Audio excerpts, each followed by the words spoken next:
Bab 781, Armor Kaisar Iblis.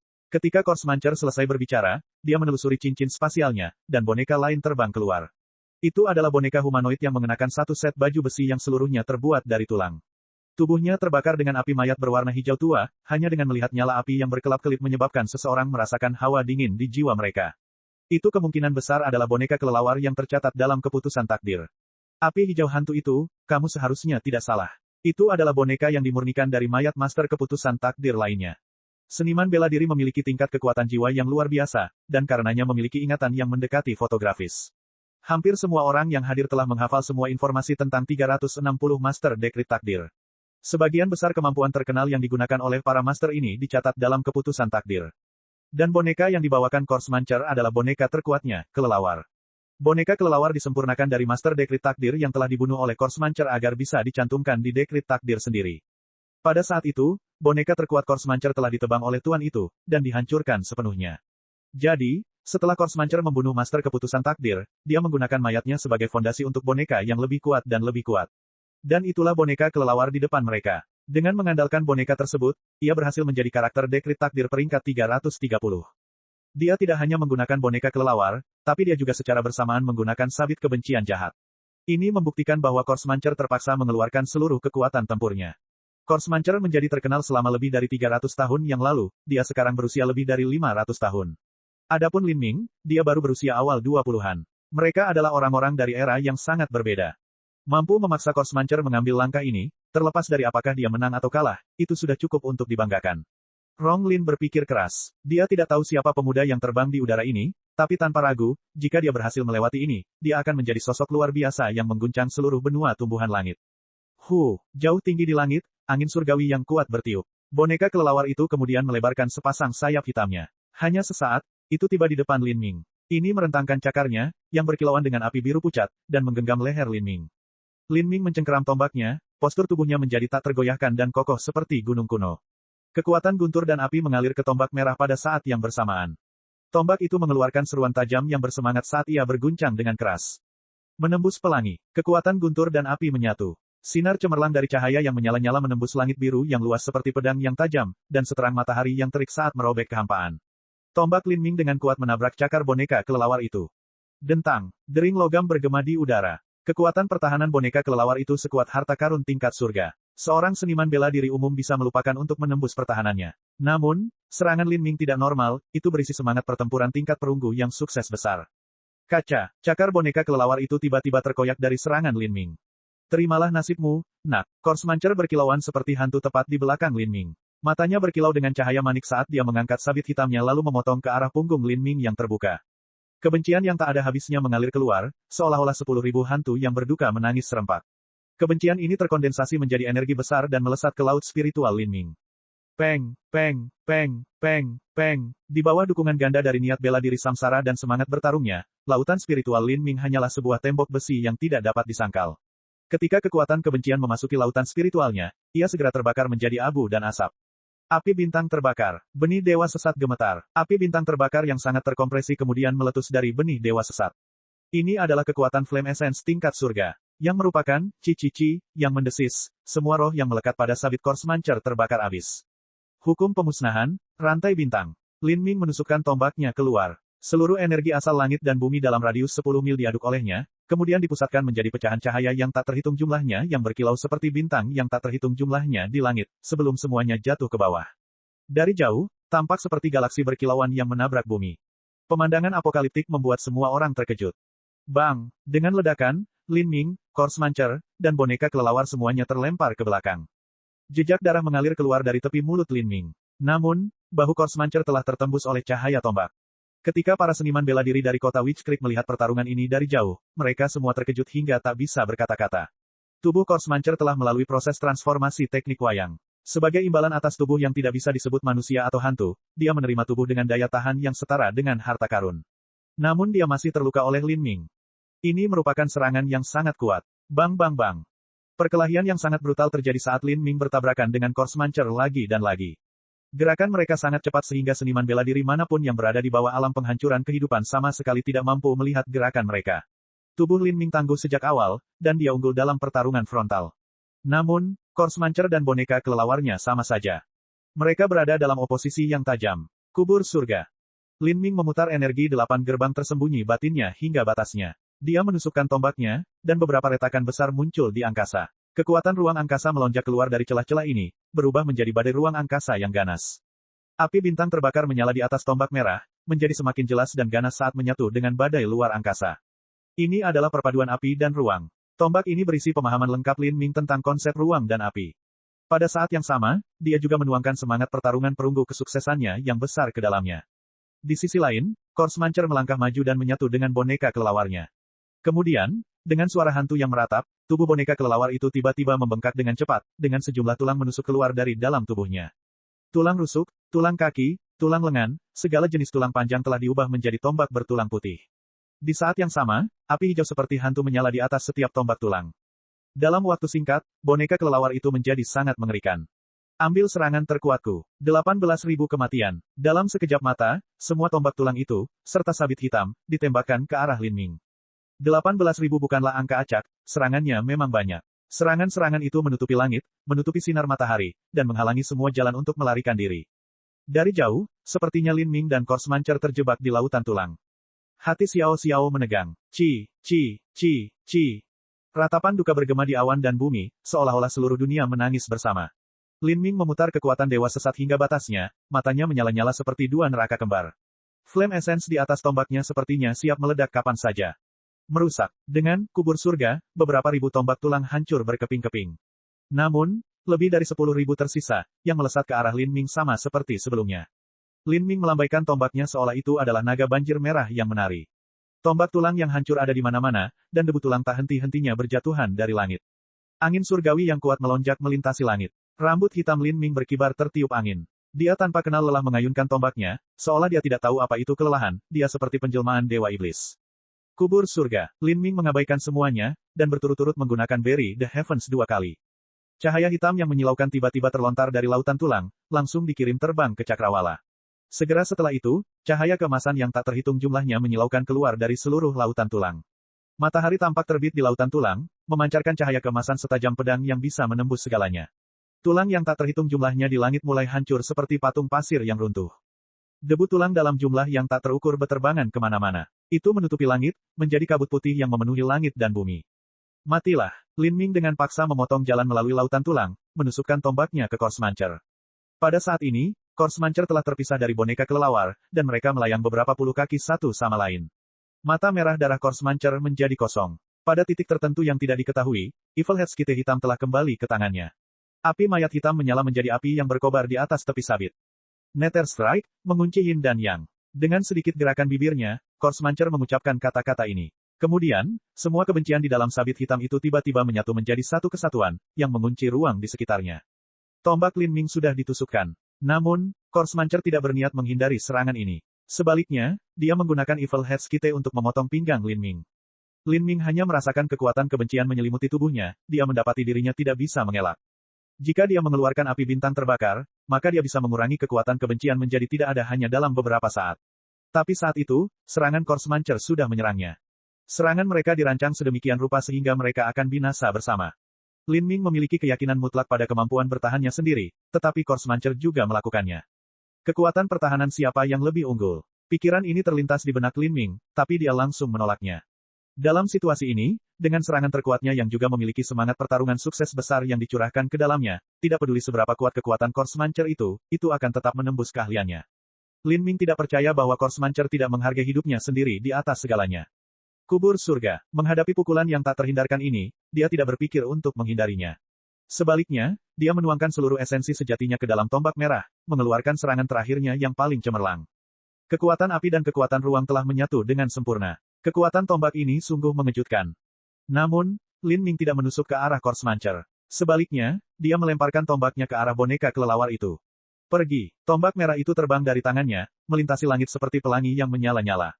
Dengan suara yang menusuk ringan, kepala boneka kelelawar itu tertusuk cahaya tombak. Tengkoraknya retak, dan cairan otak keluar. Pada saat yang sama, sabit Korsmancer memotong pinggang Lin Ming. Esensi sejati pelindung tubuh Lin Ming langsung meleleh, dan api mayat membakar pakaian Lin Ming. Sabit itu sepertinya akan membelahnya. Namun pada saat itu, bila sabit itu sebenarnya terhalang oleh sesuatu. Saat jubah Lin Ming terbakar abis, itu memperlihatkan baju besi hitam legam. Ini adalah baju besi Kaisar Iblis yang diambil Lin Ming dari Cosmic Melting Furnace. Armor Kaisar Iblis bisa melemahkan sebagian besar serangan, tapi itu bukanlah pertahanan mutlak. Beberapa energi yin yang tersisa mengamuk melalui tubuh Lin Ming, dengan ceroboh merobek meridiannya. Kulit Lin Ming memucat, dan dia memuntahkan seteguk darah. Serangan terakhir Corsmancer telah melukainya dengan parah.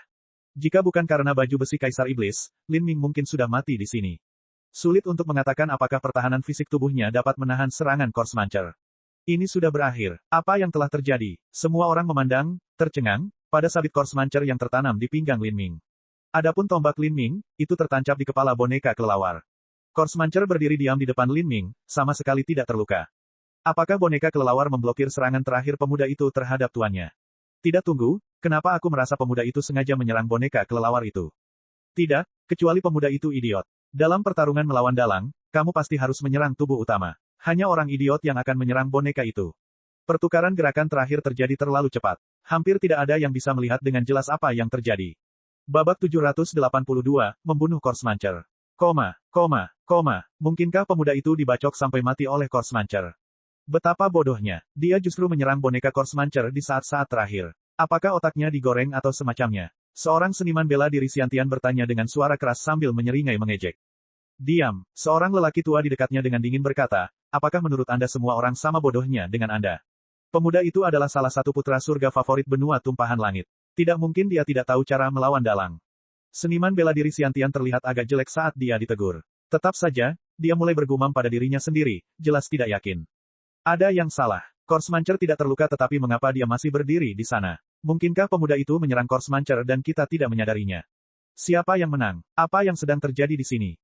10 mil jauhnya, Xiao Xiao mencengkeram dadanya saat jantungnya berdegup kencang karena kesakitan. Lin Ming dan Corsmancer sama-sama tidak bisa bergerak, ini membuatnya sangat gugup. Baginya, kemenangan atau kekalahan Lin Ming adalah perbedaan antara surga dan neraka.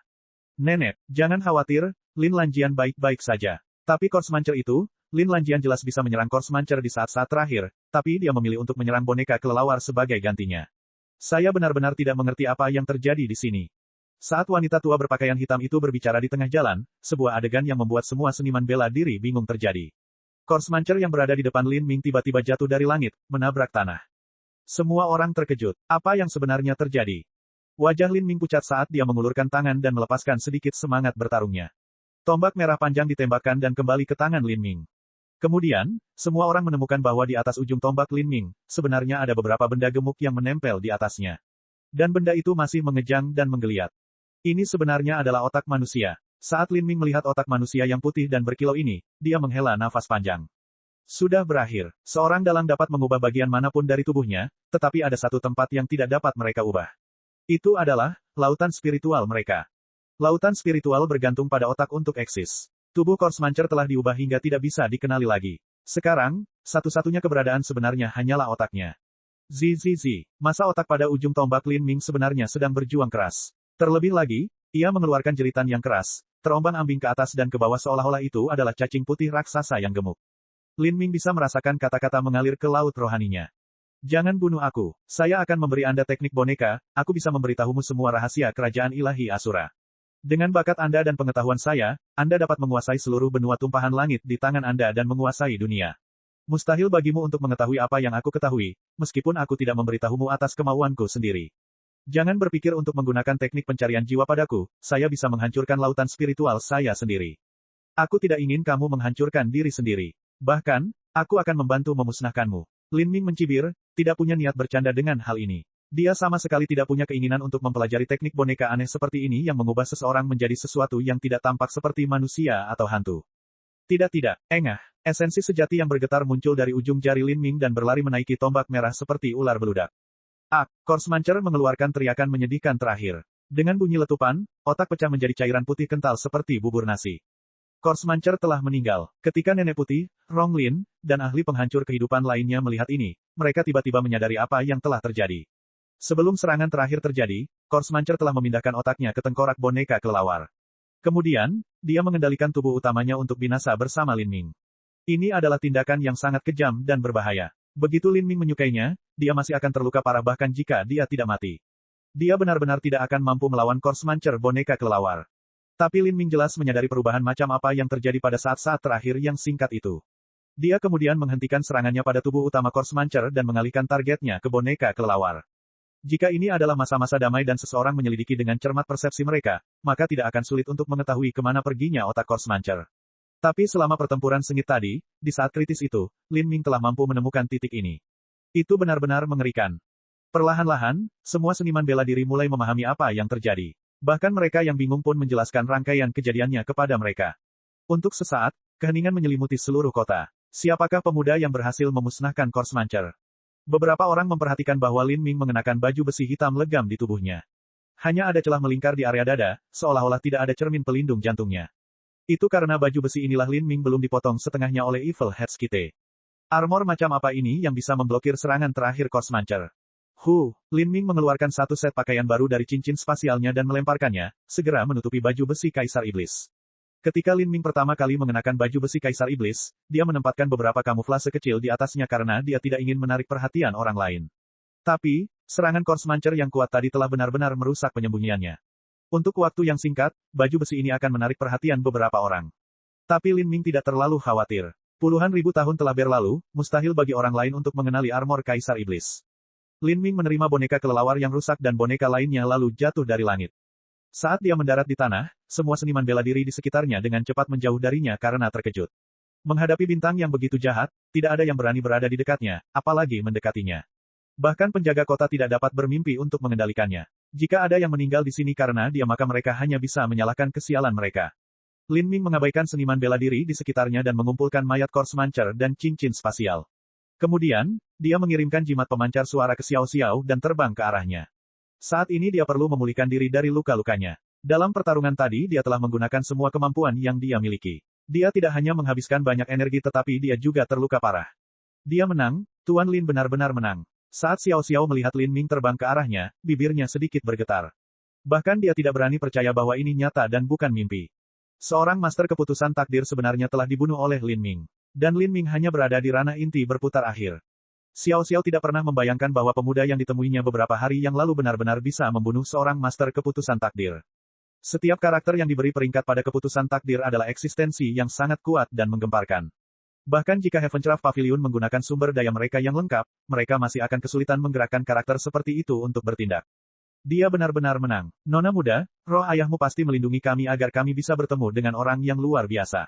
Di samping Xiao Xiao, Nenek Putih mulai menangis. Dalam beberapa hari terakhir ini, Xiao Xiao menghadapi tekanan yang sangat besar, begitu pula Nenek Putih. Dia telah merawat Xiao Xiao saat dia tumbuh dewasa, dan setelah menerima rahmat dari ayahnya, dia sepenuhnya menganggap Xiao Xiao sebagai cucunya sendiri. Ketika Lin Ming terbang di depan Xiao Xiao, seluruh wajahnya basah oleh air mata. Untuk sesaat dia kewalahan dan tidak mampu mengucapkan sepatah kata pun. Tuan Lin, saya dengan tulus berterima kasih. Saya harus sembuh dulu. Lin Ming tidak berniat berbicara terlalu banyak dan terbang langsung ke Heavencraft Pavilion. Lingkungan saat ini tidak aman dan dia perlu memastikan bahwa dia berada pada kondisi puncaknya. Kalau tidak, jika dia menghadapi musuh yang lebih kuat, dia bahkan tidak akan bisa melarikan diri. Ketika seniman bela diri dari kota Witch Creek melihat Lin Ming terbang menuju Pavilion Heavencraft bersama Xiao Xiao dan Nenek Putih di belakangnya, mereka semua terperangah. Jadi itu adalah seseorang yang diundang oleh Heavencraft Pavilion. Siapa dia? Tidak mungkin dia berusia 20-an. Dia seharusnya berusia beberapa ratus tahun tetapi terlihat muda. Seorang seniman bela diri muda bergumam dengan suara keras. Dia adalah seorang jenius generasi muda Witch Creek City, tapi dibandingkan dengan Lin Ming dia tidak ada apa-apanya. Dia tidak bisa menerima kalau mereka seumuran. Jangan bodoh, dia bahkan tidak berada di alam penghancuran kehidupan. Hanya ketika seorang seniman bela diri mencapai alam penghancuran kehidupan barulah mereka dapat membakar sebagian dari kultivasi mereka untuk memperbarui masa muda mereka. Dan ini hanya penampakan saja, tidak memperpanjang umur mereka. Biasanya hanya seniman bela diri wanita yang terlalu menghargai penampilan mereka yang akan melakukan hal seperti itu. Laki-laki biasanya tidak akan melakukannya. Lagi pula, meremajakan penampilan Anda mengharuskan Anda membakar tidak sedikit dari kultivasi Anda. Ini adalah berita yang luar biasa. Dia masih sangat muda namun dia membunuh Master Dekrit Takdir. Keputusan takdir akan berubah lagi. Mungkin 4 jaringan intelijen besar akan segera mengeluarkan keputusan takdir yang telah direvisi. Kota Witch Creek tidak dapat dianggap sebagai kota kecil dari kerajaan ilahi 9 tungku, sehingga mereka secara alami memiliki cabang jaringan intelijen di sini serta mata dari berbagai kekuatan besar. Berita bahwa Lin Ming telah membunuh Corpse Muncher dengan cepat menyebar ke setiap jaringan intelijen utama. Dan nama Lin Ming juga ditanyakan, Lin Lanjian. Pada saat ini, di aula depan Heavencraft Pavilion, Xiao Xiao berpakaian ungu berlutut di depan Lin Ming dan membungkuk dengan hormat. Tuan Lin, saya tidak akan pernah melupakan rasa terima kasih ini selama saya hidup. Nenek White juga membungkuk. Hal ini tidak lagi hanya membantu Xiao Xiao naik ke posisi kepala perusahaan, tapi juga menyelamatkan nyawa Xiao Xiao. Saat dia membungkuk dalam-dalam di hadapan Lin Ming, hatinya sangat membenci dua paman buyut Xiao Xiao. Dia mengutuk mereka karena kekejaman mereka. Mereka sebenarnya pergi mencari seseorang seperti Korsmancer, itu sama saja dengan menendang Xiao Xiao ke neraka yang paling dalam. Karena mereka tidak lagi peduli pada wajah, dia tidak akan menyimpan kekhawatiran lagi. Selama Lin Ming ada di sini, dia tidak takut bertempur sampai mati. Nona Heavencraft, tidak perlu tunduk padaku. Lin Ming melambaikan tangannya. Kami hanya saling membantu sesuai kesepakatan sebelumnya. Nona Heavencraft juga tidak boleh melupakan rumput Dragon Spin saya. Saya pasti akan membantu Sir Lin menemukannya secepat mungkin. Ini adalah pil ilahi es salju milik Pavilion Heavencraft milikku. Ini memiliki efek penyembuhan yang ajaib dan juga memiliki kegunaan untuk memberi nutrisi pada Meridian dan Dantian. Tuan Lin, terimalah. Xiao Xiao mengulurkan kotak pil dengan kedua tangannya, dengan hormat menyerahkannya kepada Lin Ming. Ini adalah obat ajaib yang dikendalikan oleh Heavencraft Pavilion. Dengan otoritas Xiao Xiao saat ini, dia tidak memiliki wewenang untuk memberikannya tanpa persetujuan Dewan Tetua. Tapi sekarang situasinya telah berubah ke tingkat ini dan dia hampir dibunuh oleh dua paman buyutnya, Xiao Xiao tidak lagi peduli dengan Dewan Tetua apapun. Memiliki Lin Ming mengembalikan dirinya ke kekuatan tempur puncaknya adalah hal yang paling penting. Lin Ming melirik pil ilahi putih di dalam kotak pil. Memang benar, itu mengandung energi asal surga dan bumi yang sangat kaya. Bahkan Lin Ming, yang telah melihat sejumlah besar obat ajaib pada masanya, juga merasakan jantungnya berdebar. Dia tidak menolak, dia langsung menerima kotak itu dan kemudian memasuki ruang pelatihannya untuk memulihkan diri. Pertempuran dengan Korsmancer sangat berat dan menuntut Lin Ming. Namun, dia telah memperoleh sejumlah wawasan selama itu dan perlu memanfaatkan kesempatan ini untuk mencernanya. Seperti yang diharapkan semua orang, hanya dalam 3 hari setelah pertempuran Lin Ming dan Korsmancer, keputusan takdir baru dikeluarkan. Setiap 3 tahun, 4 jaringan intelijen besar akan mengumpulkan semua informasi baru tentang budidaya, kemajuan, dan pertempuran terkini dari setiap pembangkit tenaga listrik penghancur kehidupan. Mereka kemudian akan menggunakan semua informasi ini untuk berspekulasi mengenai perkiraan kekuatan mereka saat ini. Saat itulah keputusan takdir baru akan dirilis. Secara umum, akan ada perubahan besar setiap saat. Di antara dua terbitan dekrit takdir, jika terjadi pertarungan antara pembangkit tenaga listrik dekrit takdir atau pembangkit tenaga listrik dekrit takdir terbunuh, yang menyebabkan perubahan peringkat yang jelas, maka dekrit takdir edisi revisi baru akan dirilis. Dan kali ini, revisi keputusan takdir adalah karena Lin Ming. Bab 783, penampilan pertama pada keputusan takdir. Ada total 360 pembangkit tenaga penghancur kehidupan yang diperingkat berdasarkan keputusan takdir. Mereka yang bisa masuk dalam daftar keputusan kepadatan semuanya memiliki harapan tertentu bahwa suatu hari mereka akan mencapai laut ilahi. Oleh karena itu, sebagian besar dari mereka yang termasuk dalam dekrit takdir adalah para kultivator yang setia dan menghabiskan sebagian besar hidup mereka dalam pengasingan, jarang terlihat di depan umum. Banyak kekuatan besar berharap dapat memenangkan beberapa master dekrit takdir untuk bertindak sebagai pelindung asing yang dapat membantu mereka. Namun, selain beberapa kekuatan tingkat nasional, bahkan organisasi sekaya Heavencraft Trading Company yang tak terhitung jumlahnya tidak akan pernah bisa berharap untuk memenangkan salah satu dari mereka. Setiap kerajaan ilahi hanya memiliki beberapa lusin pembangkit tenaga listrik dekrit takdir yang bisa mereka gunakan. Terlebih lagi, bagi seseorang yang berada di batas kemampuannya, tujuan utama mereka dalam hidup adalah menerobos ke alam laut ilahi. Selain berlatih dan mencari keberuntungan, mereka tidak peduli untuk berduel dengan orang lain. Adapun perebutan kekayaan dan kekuasaan di dunia, bahkan lebih membosankan dan tidak berharga di mata mereka. Satu-satunya alasan mengapa beberapa tokoh besar keputusan takdir bersedia bergabung dengan pengaruh nasional terkemuka adalah karena banyaknya sumber daya yang dapat disediakan oleh organisasi-organisasi ini. Karena betapa berpengaruhnya dekrit takdir, setiap pemain besar di dunia sangat memperhatikan daftar ini. Melalui daftar ini, mereka dapat memahami perkiraan situasi para pembangkit tenaga listrik di 4 kerajaan ilahi, dan setidaknya memahami kekuatan yang mereka tunjukkan kepada publik. Seluruh keputusan takdir ditulis di atas kertas dan kemudian dijilid menjadi sebuah buku. Setiap tokoh besar penghancur kehidupan menempati halamannya masing-masing, sehingga setiap terbitan keputusan takdir mempunyai 360 halaman, tidak lebih, tidak kurang. Dalam 360 halaman tersebut, beberapa karakter yang sedang menarik perhatian akan ditulis dalam surat keputusan tersebut dengan menggunakan tinta merah. Saat ini, orang yang ditulis dengan tinta merah adalah Lin Ming. Halaman ke-320 memiliki nama yang ditulis dengan karakter besar berwarna merah darah. Lin Lanjian. Bagian belakang halaman itu memperkenalkan berbagai informasi, termasuk gaya bertarung Lin Ming, gerakannya, senjatanya, dan pencapaiannya saat ini. Lin Lanjian, senjata tombak. Membunuh master keputusan takdir peringkat 330, Korsmancer. Budidaya di ranah inti revolving akhir. Bakat yang sangat langka. Keputusan takdir sangat murah hati dengan pujiannya. Daftar peringkat ini sudah ada selama beberapa ribu tahun, dan ada terlalu banyak orang jenius yang tercatat di halaman-halamannya. Banyak dari mereka bahkan menjadi kaisar yang tak tertandingi. Namun, untuk memasuki dekrit takdir hanya di ranah inti berputar, Lin Ming sebenarnya adalah orang pertama yang mencapai hal ini dalam ribuan tahun ini. Poin ini saja sudah cukup untuk menimbulkan badai. Sejumlah besar seniman bela diri kota Witch Creek bergegas ke perusahaan perdagangan Heavencraft untuk berkunjung. Untuk sementara waktu, seluruh perusahaan perdagangan Heavencraft dipenuhi dengan bisnis. Banyak dari mereka ingin menanyakan berita tersebut, dan juga bertemu Lin Ming. Ada juga beberapa perwakilan dari kekuatan besar yang ingin memenangkan Lin Ming. Bahkan jika hal ini tidak mungkin dilakukan, maka pengujian air tidak akan menimbulkan bahaya apapun. Pada gilirannya, hal ini menyebabkan perusahaan perdagangan Heavencraft yang baru-baru ini mengalami kesulitan menjadi berkembang pesat dalam bisnis. Ini benar-benar kecelakaan yang tidak disengaja. Pada saat ini, Xiao Xiao tidak perlu lagi menerima keputusan keluarga, dan sedikit banyak telah memenangkan perebutan posisi kepala keluarga terlebih dahulu. Saat ini di dalam keluarga Heavencraft, dua paman buyut Xiao Xiao sedang melihat huruf merah yang terpampang di dekrit takdir. Seolah-olah surat-surat itu ditulis dengan darah merah segar berkilau. Korsmancer telah meninggal. Selanjutnya, dia telah dibunuh oleh Lin Ming. Bagaimana ini bisa terjadi? Heavencraft Xiao bergumam pada dirinya sendiri, tidak dapat percaya bahwa ini benar. Kakak, apa yang harus kita lakukan? Perubahan mendadak dalam situasi saat ini membuat Heavencraft Yun lesu. Dia sama sekali tidak pernah membayangkan bahwa anak laki-laki acak yang dibawa oleh Xiao Xiao dari suatu tempat benar-benar berhasil membunuh Korsmancer peringkat dekrit takdir. Apa yang bisa kita lakukan? Heavencraft Xiao menghela napas dengan panik. Namun, dia juga mengalami kerugian saat itu. Kertas tidak dapat membungkus api, kebenaran pada akhirnya akan terungkap. Mereka tidak bisa bergantung pada pencarian suaka di keluarga mereka dengan berargumen bahwa mereka tidak ada hubungannya dengan Korsmancer.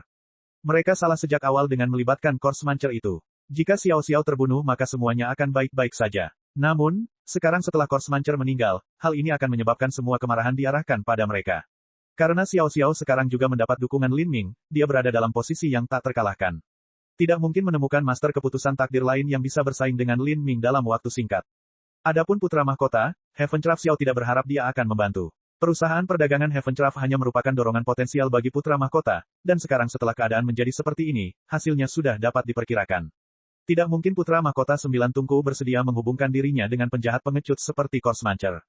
Kami hanya dapat memanfaatkan waktu ini sementara Lin Lanjian sedang memulihkan diri dari luka-lukanya untuk segera pergi melalui susunan transmisi rahasia untuk mencari tuan itu. Perubahan dalam perusahaan perdagangan Heavencraft telah melampaui kendali kami, tidak ada tempat lain yang bisa kita tuju. Heavencraft Xiao menghela nafas dengan susah payah. Dia tidak lagi punya pilihan lain. Begitu mereka membuat keputusan ini, mereka berdua melarikan diri dari keluarga Heavencraft di bawah naungan malam. Dalam keluarga seperti keluarga Heavencraft, mereka secara alami memiliki susunan transmisi khusus yang khusus digunakan untuk melarikan diri. Jika mereka meninggalkan rangkaian transmisi ini mereka tidak perlu takut Lin Ming akan mengejar dan membunuh mereka. Mereka tidak lagi memiliki harapan untuk menjadi kepala keluarga Heavencraft. Pada saat ini, di kota Phoenix dari Kerajaan Sembilan Tungku Ilahi, seorang pria muda yang mengenakan jubah kerajaan naga bercakar 5 sedang membuka-buka edisi baru keputusan takdir, dengan ekspresi bijaksana di wajahnya. Putra mahkota, seorang pria bertopeng hijau muncul di aula besar, dengan hormat membungkuk kepada pemuda itu. Pemuda ini adalah putra mahkota Kerajaan Ilahi Sembilan Tungku. Dia berusia 40-an, tetapi tampak seperti berusia 20-an. Ini bukan karena dia menghabiskan sebagian dari kultivasinya untuk mengembalikan penampilan mudanya, tapi karena dia telah melangkah ke dalam penghancuran kehidupan pada usia 30 tahun saja. Setelah tubuh fisiknya diubah dan dilahirkan kembali, penampilannya mempertahankan penampilan dirinya di usia 20-an, sesuatu yang tidak akan berubah selama ribuan tahun mendatang. Bahkan pria pun rela mempertahankan penampilan awet mudanya selama mungkin. Namun, jika mereka terdampar di ranah inti berputar hingga usia 30-an dan 40-an, masih ada beberapa jejak usia yang tersisa di wajah mereka, memberikan kesan bahwa mereka terlihat setengah baya.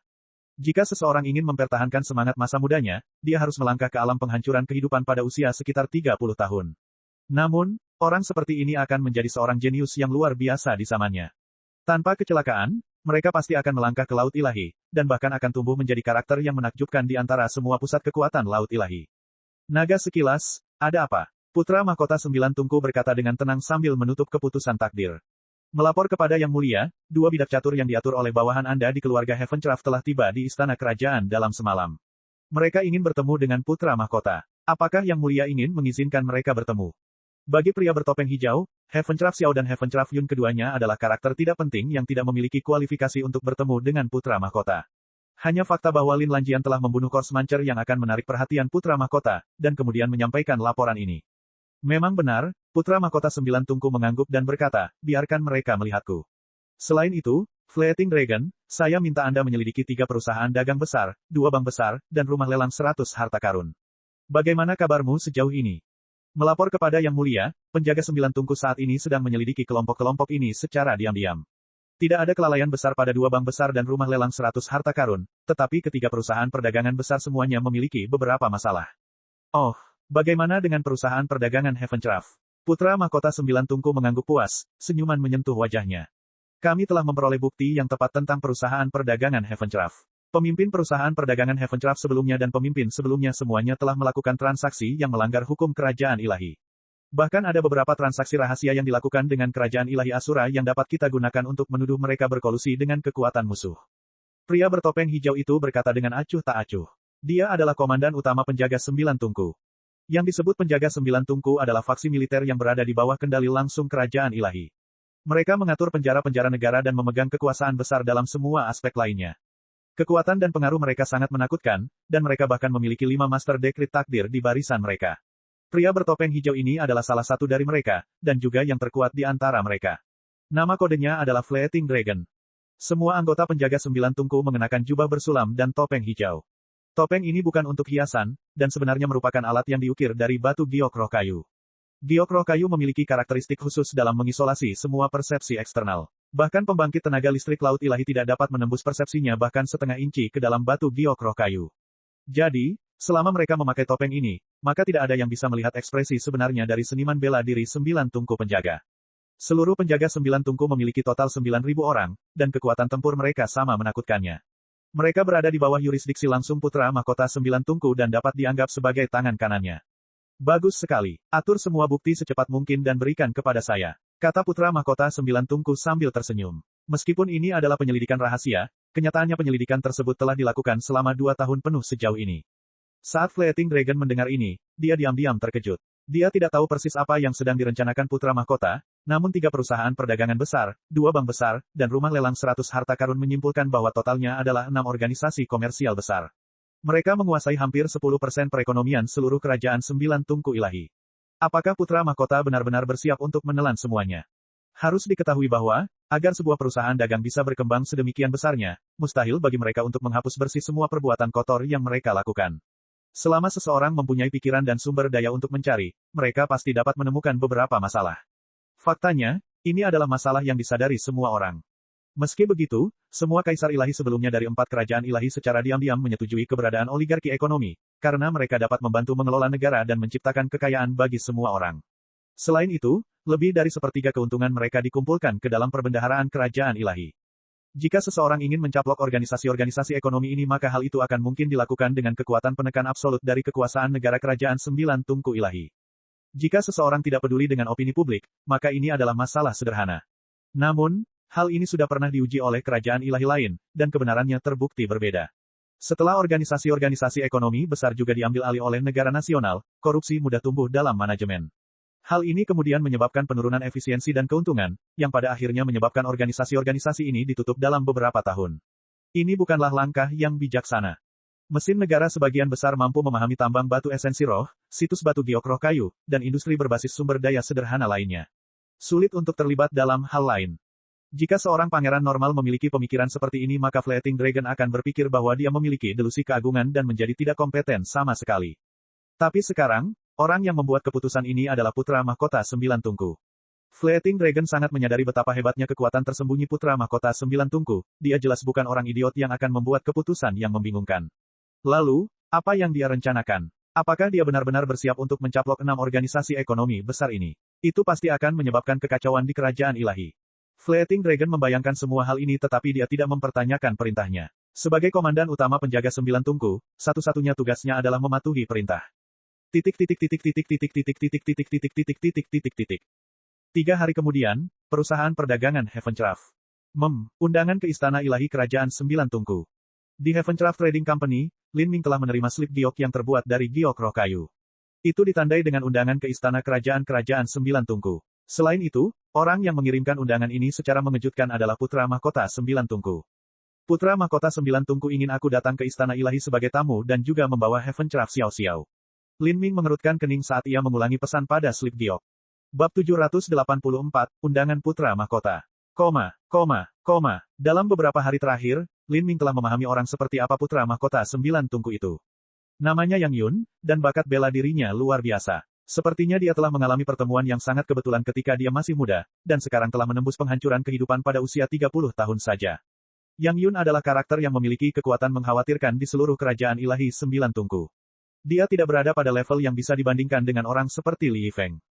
Meskipun Li Yifeng adalah seorang pangeran, ada perbedaan besar dalam pengaruhnya masing-masing. Mengesampingkan perbedaan antara kekuatan kerajaan ilahi bintang 7 dan kekuatan kerajaan ilahi tungku 9, hanya status Yang Yun dan Li Yifeng di kerajaan ilahi mereka saja yang tidak ada bandingannya.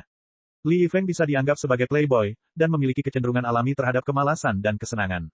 Keuangannya terkendali, dan dia bahkan pernah dihukum kurungan sebelumnya. Adapun Putra Mahkota 9 tungku, dia memiliki setidaknya 5 bawahan yang semuanya merupakan master keputusan takdir, dan dia sendiri juga menduduki peringkat di keputusan takdir.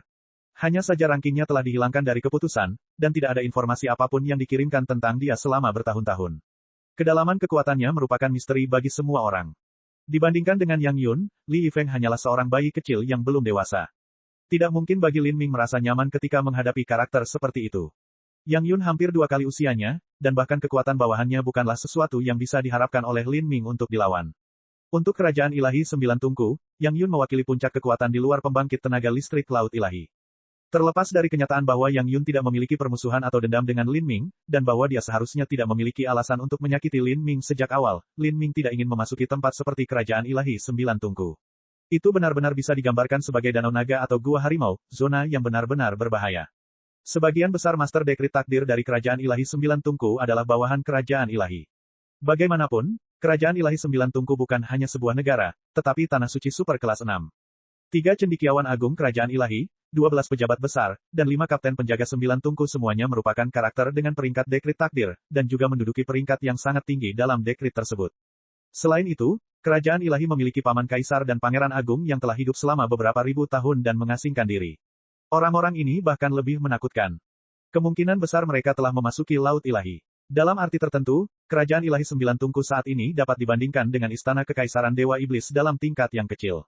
Istana kekaisaran Dewa Iblis pernah menjadi sekte besar yang menguasai dunia, kekuatan paling menakutkan di seluruh benua tumpahan langit. Di depan orang-orang ini, Lin Ming tidak memiliki kekuatan untuk melawan. Begitu dia memasuki istana ilahi, dia akan siap membantu mereka. Namun, menolak Yang Yun secara langsung juga bukan ide yang baik, karena mungkin akan membuatnya marah. Dengan cara ini, Lin Ming hanya bisa menghindari undangan ini dengan mengatakan dia masih belum pulih dari lukanya setelah pertarungannya dengan Corsmancer, dan membutuhkan lebih banyak waktu untuk memulihkan diri. Ini adalah metode penolakan yang bijaksana. Setelah Lin Ming menyebarkan pesan tersebut, dia terus melatih dan berlatih alkimia. Baru kemarin, Xiao Xiao mengirimkan rumput duri naga yang dia janjikan, dan 2 helai rumput tersebut. Dia juga telah mengirimkan sejumlah besar batu esensi roh dan giok roh kayu kepadanya. Ini bukan semua yang dilakukan Xiao Xiao, tapi juga hadiah yang disimpan oleh perusahaan perdagangan Heaven Craft untuk memenangkan Lin Ming. Di seluruh kerajaan ilahi 9 tungku, termasuk 3 perusahaan dagang besar, 2 bank besar, dan rumah lelang 100 harta karun, satu-satunya raksasa bisnis yang memiliki master keputusan takdir yang melayani mereka adalah rumah lelang 100 harta karun. Tamu ini juga hanya meminjamkan namanya, dan tidak akan bertindak kecuali ada peristiwa besar yang terjadi. Sementara master keputusan takdir ini memiliki peringkat yang mirip dengan Lin Ming, dia sudah berusia lebih dari 1.500 tahun. Dia jauh dari membandingkan potensi Lin Ming. Jika perusahaan perdagangan Heaven Craft dapat berhubungan baik dengan Lin Ming, maka keuntungan di masa depan tidak dapat diperkirakan. Siapa yang tahu bagaimana masa depan? Mungkin Lin Ming bahkan bisa menerobos ke alam laut ilahi. Alam laut ilahi, seorang penatua tertinggi yang bahkan dapat membuat kagum seluruh kerajaan ilahi. 100 master peringkat teratas keputusan takdir sudah menjadi karakter yang bahkan tidak dapat dikagumi orang. Lalu, keberadaan seperti apa yang akan dimiliki oleh penatua tertinggi laut ilahi? Bahkan tetua perusahaan perdagangan Heaven Craft tidak dapat membayangkan hal ini. Jika hubungan mereka bisa baik-baik saja, atau bahkan sekadar mengenal penatua tertinggi laut ilahi, itu akan membuat status keluarga mereka meroket. Perusahaan perdagangan Heaven Craft adalah kekuatan besar yang tidak kekurangan kekayaan, yang kurang dari mereka adalah kekuatan untuk mengambil tindakan sendiri. Di bawah penindasan mutlak kerajaan ilahi, mereka tidak berbeda dengan babi tak berdaya yang sedang dibesarkan. Mereka bisa dikeluarkan dari kandangnya dan disembelih kapan saja. Sekarang, karena Xiao Xiao berhubungan baik dengan Lin Ming, statusnya dalam keluarga telah meningkat pesat. Dengan 2 paman buyutnya yang melarikan diri dari keluarga di bawah naungan malam menggunakan rangkaian transmisi, tidak ada lagi orang yang dapat mengancam posisinya sebagai kepala keluarga. Dewan Tetua telah mengeluarkan resolusi, dan setelah 2 bulan berikutnya, hari baik akan dipilih. Heavencraft Xiao Xiao kemudian akan menyelesaikan upacara akbar suksesi keluarga. Baru-baru ini, keterampilan alkimia Lin Ming juga terus meningkat. Namun, jika dia ingin menyempurnakan pil kekosongan Five Fate untuk membuka gerbang tersembunyi bagian dalam yang ketiga, dia masih jauh dari mampu melakukannya. Lin Ming melihat bahan alkimia Cosmic Melting Furnace yang mengambang di depannya. Ada buah 5 warna, akar tempered void, rumput duri naga, batu bunga langit, serta 3 jin giok roh kayu berusia 200.000 tahun. Kualitas giok roh kayu ini agak terlalu buruk. Jika saya memiliki giok roh kayu jutaan tahun, maka peluang saya untuk sukses akan jauh lebih tinggi. Sayangnya, giok roh kayu setua itu terlalu langka, bahkan perusahaan perdagangan Heavencraft akan kesulitan menemukannya. Saat Lin Ming bergumam pada dirinya sendiri, dia tiba-tiba merasakan udara dingin naik di dalam kamarnya.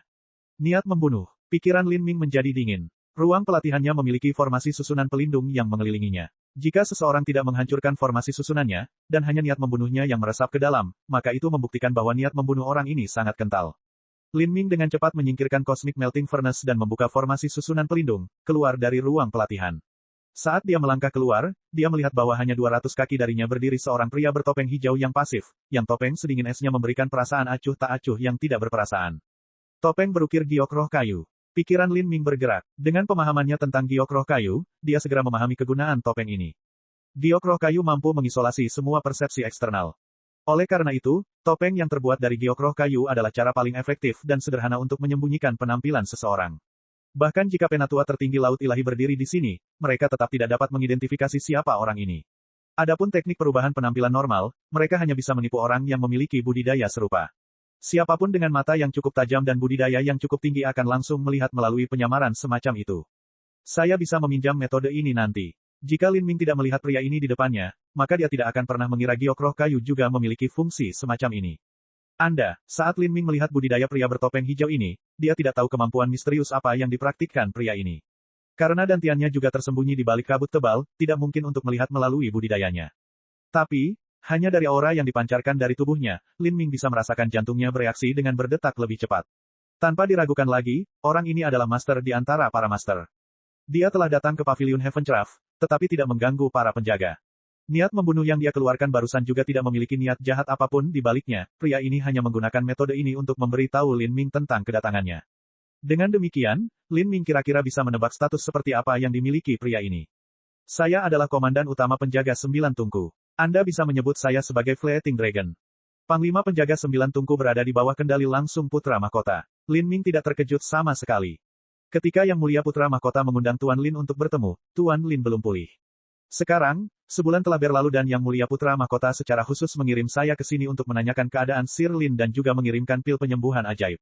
Jika luka Tuan Lin sudah sembuh, silakan ikuti saya kembali untuk mengunjungi Istana 9 Tungku Ilahi. Jika Sir Lin masih merasa tidak enak badan maka saya akan menunggu di Heavencraft Pavilion sampai luka Sir Lin sembuh. Saat komando utama penjaga 9 tungku mengucapkan kata-kata ini, Lin Ming tidak lagi memiliki argumen masuk akal yang bisa dia gunakan untuk menolak. Dia hanya bisa dengan enggan menyetujuinya. Dia tidak ingin melibatkan dirinya dalam pertempuran tingkat tinggi di 4 kerajaan ilahi. Namun, melihat putra mahkota saja mungkin tidak terlalu buruk juga. Misalnya, giok roh kayu jutaan tahun yang dia butuhkan mungkin sangat sulit ditemukan oleh perusahaan perdagangan Heavencraft, namun, Istana 9 Tungku Ilahi pasti memiliki atau menemukannya. Kerajaan Ilahi 9 Tungku dibagi menjadi 9 provinsi. Istana 9 Tungku Ilahi terletak di provinsi terbesar dan tersibuk, Provinsi Tengah. Luas Provinsi Tengah saja lebih besar dari gabungan 10 wilayah Cakrawala Selatan. Di sekitar Provinsi Tengah, 8 provinsi lainnya mengelilinginya. Sedangkan di bagian belakang Provinsi Tengah, wilayah itu meluas hingga ke tepi Lautan Keajaiban. Lautan Keajaiban adalah zona terlarang kehidupan terbesar di seluruh benua tumpahan langit. Keempat kerajaan ilahi mengelilingi Lautan Keajaiban dalam lingkaran raksasa. Dan, jauh di belakang keempat kerajaan ilahi ini adalah Laut Selatan, Laut Kabut, Laut Utara, dan Laut Merah. Di tengah segalanya adalah Lautan Keajaiban. Hal ini membuat benua tumpahan langit terlihat seperti bentuk donat yang tidak beraturan. Lautan Keajaiban juga dikenal sebagai lautan yang tidak dapat kembali, dan juga lautan badai yang tak berujung. Dikabarkan bahwa seluruh lautan gelap gulita dan diselimuti badai petir yang tak ada habisnya. Masuk berarti memasuki kematian, bahkan penatua tertinggi Laut Ilahi pun tidak terkecuali. Sedangkan untuk Istana Ilahi Kerajaan 9 Tungku, jaraknya hanya 10.000 mil dari tepi Lautan Keajaiban. Saat Lin Ming tiba di kaki Istana 9 Tungku Ilahi, dia mendongak untuk melihat amukan gunung yang tertutup salju setinggi 100.000 kaki. Istana 9 Tungku Ilahi sebenarnya didirikan di atas pegunungan ini. Ini sama sekali tidak aneh, karena sebagian besar sekte dibangun di atas gunung atau pulau spiritual. Ini karena tempat-tempat seperti ini seringkali memiliki pembuluh darah roh yang berkualitas sangat tinggi. Istana Sembilan Tungku Ilahi juga sama. Hanya dengan tiba di kaki pegunungan, Lin Ming bisa merasakan surga yang kaya dan energi asal mengalir di atasnya seperti gelombang pasang yang tidak pernah berakhir, menenggelamkannya ke dalam. Dengan setiap napas yang dia ambil, dia bisa merasakan semua jejak energi ini meresap ke dalam dantiannya sendiri, secara halus meningkatkan budidayanya. Jika berdiri di kaki gunung saja sudah memberikan efek seperti itu, maka kepadatan energi asal di puncak bisa dibayangkan. Ini juga merupakan alasan mengapa begitu banyak Master Dekrit Takdir bersedia bergabung dengan Kerajaan Ilahi Sembilan Tungku. Jika mereka bisa mendekat dan berlatih di Istana Sembilan Tungku Ilahi, maka itu akan jauh lebih baik daripada tempat lain yang bisa mereka datangi. Ini adalah pembuluh darah roh kelas 6, atau mungkin bahkan lebih tinggi. Lin Ming belum pernah melihat vena roh yang lebih tinggi sebelumnya, dan dengan demikian tidak dapat memperkirakan tingkat vena roh negeri ini. Selain Lin Ming, bahkan Fleeting Dragon yang biasanya diam mengungkapkan sedikit kebanggaan di matanya saat dia melihat Istana Sembilan Tungku Ilahi. Dia berkata, gunung ini bernama Gunung Sembilan Tungku Ilahi dan nama Kerajaan Ilahi Sembilan Tungku berasal dari gunung ini. Nenek moyang pendiri Sekte Sembilan Tungku mendirikan sektenya di Gunung Sembilan Tungku Ilahi. Dan tumbuh dari sana, akhirnya menjadi Kerajaan Ilahi Sembilan Tungku. Gunung Sembilan Tungku Ilahi datang lebih dulu, dan Kerajaan Ilahi Sembilan Tungku menyusul setelahnya. Tuan Lin, Nona Heavencraft, tolong ikuti saya mendaki gunung. Ketika putra mahkota mengundang Lin Ming, dia juga dengan senang hati mengundang Xiao Xiao. Hal ini menyebabkan Xiao Xiao ketakutan. Eksistensi legendaris macam apa yang dimiliki putra mahkota Sembilan Tungku. Dia tidak tahu mengapa seseorang seperti putra mahkota mengundangnya. Apakah itu hanya untuk menemani Lin Lanjian di sini? Bab 785, biarkan aku melihat armormu. Gunung Sembilan Tungku Ilahi mencapai ketinggian 100.000 kaki. Puncaknya tertutup salju putih bersih sepanjang tahun. Di dalam hamparan salju yang tak berujung dan gletser biru tua, menara batu giok yang tak terhitung jumlahnya menjulang tinggi ke langit. Setiap menara didukung oleh formasi susunan. Salju kuno turun di luar, tetapi di dalam menara, di bawah pengaruh formasi ini, bunga-bunga langka dari segala musim bermekaran dengan segala kemegahannya, penuh kehidupan dan vitalitas. Benar-benar pemandangan yang indah untuk dilihat. Sementara satu sisi tertutup salju dan es yang tak ada habisnya, sisi lainnya dipenuhi tanaman spiritual hijau subur. Kontras yang begitu tajam dan jelas bagaikan surga surgawi di bumi. Di puncak Gunung Sembilan Tungku Ilahi terdapat sebuah danau indah yang menampilkan keempat musim. Danau ini diberi nama Danau Sembilan Bunga. Seluruh danau ini tertutup kabut tebal, dan di tengahnya ada sebuah paviliun yang diukir dari batu giok. Di dalam paviliun ini ada seorang pemuda yang sedang memainkan sitar dengan ringan.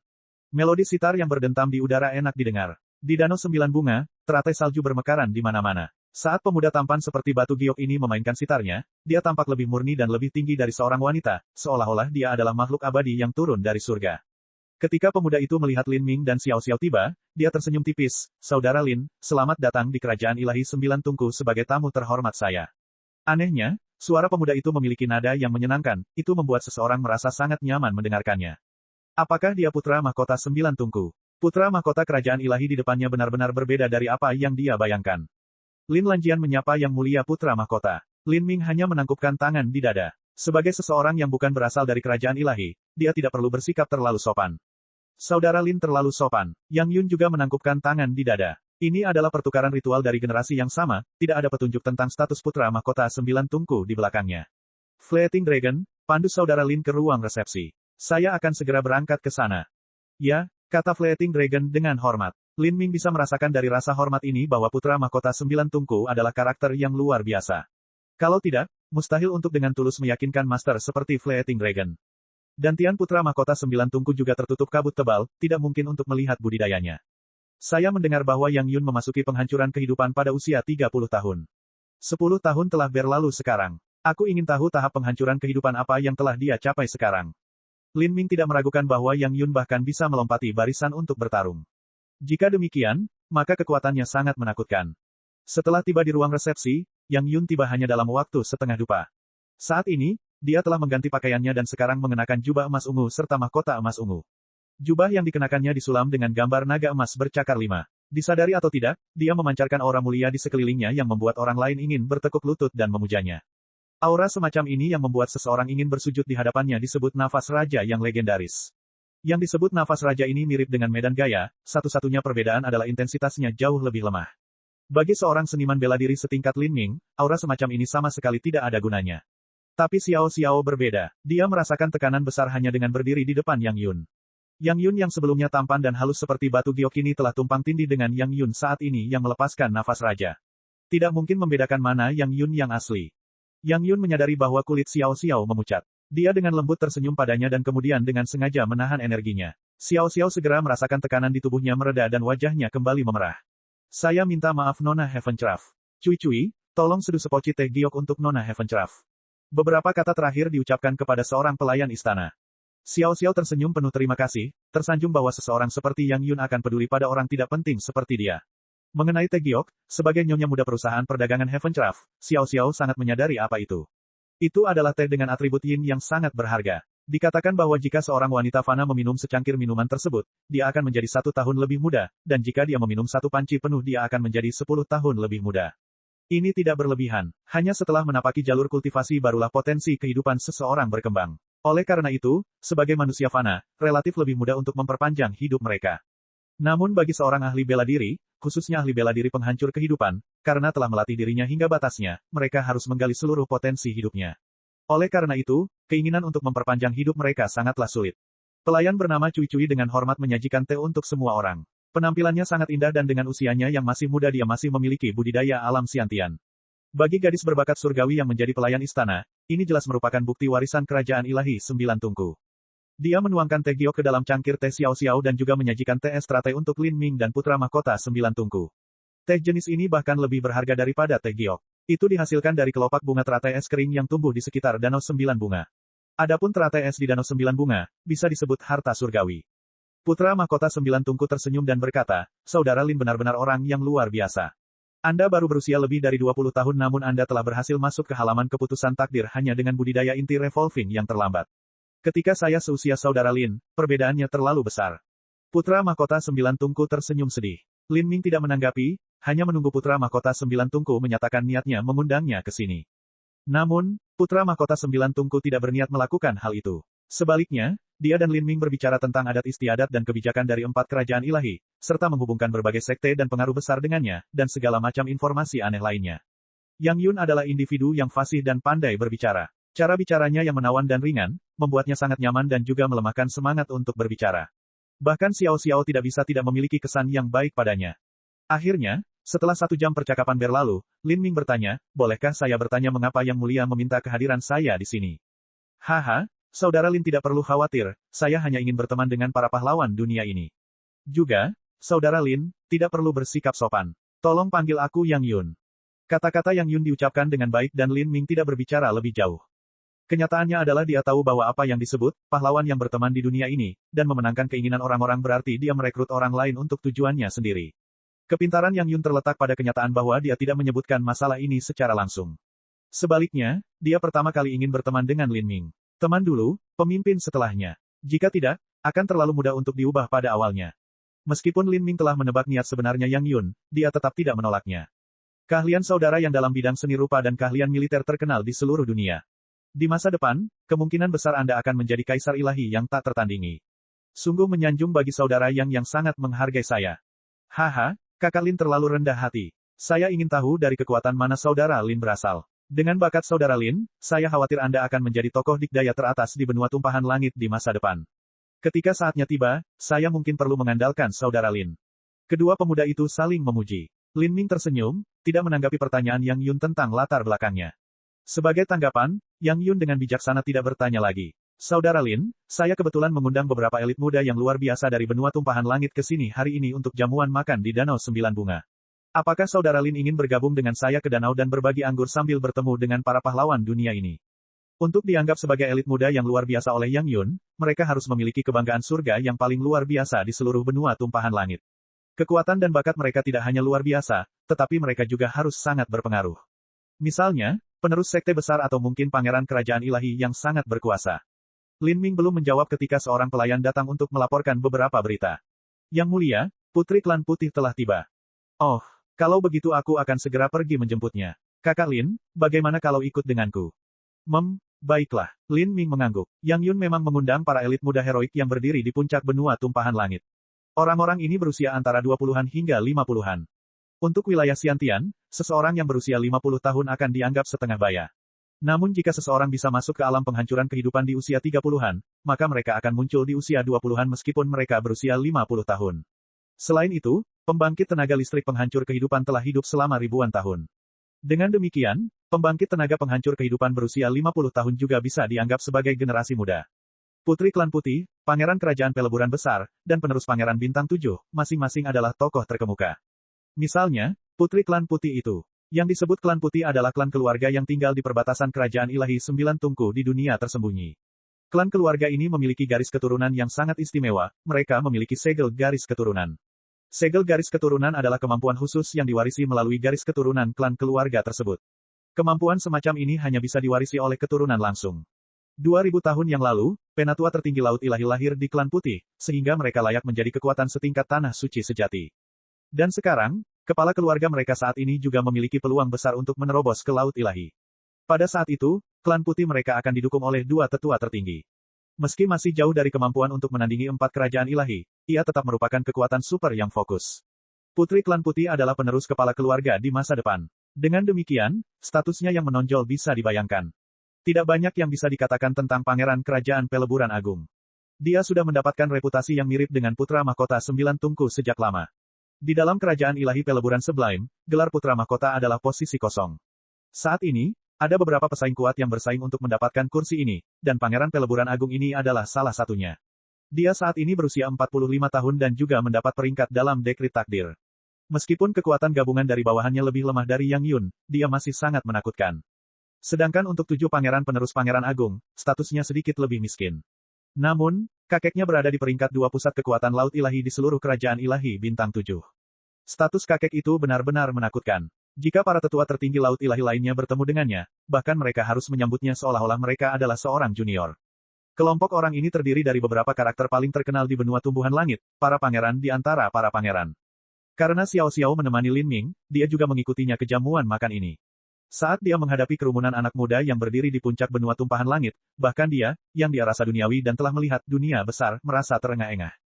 Dibandingkan dengan orang-orang di depannya ini, semua orang yang pernah berhubungan dengannya bukanlah apa-apa. Sebagai pembawa acara, Yang Yun memperkenalkan semua orang satu persatu. Saat setiap orang diperkenalkan, Xiao Xiao akan semakin terkejut setiap saat. Tapi untuk Lin Ming, dia ingat penampilan dan latar belakang mereka serta diam-diam memperkirakan kekuatan mereka. Di 4 kerajaan ilahi, tidak dapat dihindari bahwa dia akan bertemu dengan orang-orang ini di masa depan. Saat Lin Ming diperkenalkan, Yang Yun hanya menggunakan beberapa kata sederhana untuk menggambarkannya, satu-satunya bakat inti berputar yang memasuki dekrit takdir dalam 1000 tahun, Lin Lanjian. Dia adalah Lin Lanjian. Pangeran Peleburan Besar memandang Lin Ming, sedikit heran. Dia juga bertanya-tanya siapa Lin Ming dan mengapa dia berdiri di sini. Sekarang Pangeran Peleburan Besar tahu bahwa dia adalah Lin Lanjian, bahkan dengan statusnya yang tinggi dan terkemuka, dia masih menyimpan rasa hormat yang mendalam di hatinya ketika menghadapi talenta terbaik yang tidak bisa dinilai dengan akal sehat.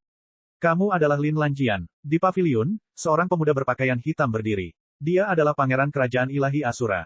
Saya, Lin Ming menangkupkan tangan di dada. Dia agak bingung ketika dia merasakan mata menyala-nyala pemuda berpakaian hitam ini tertuju padanya.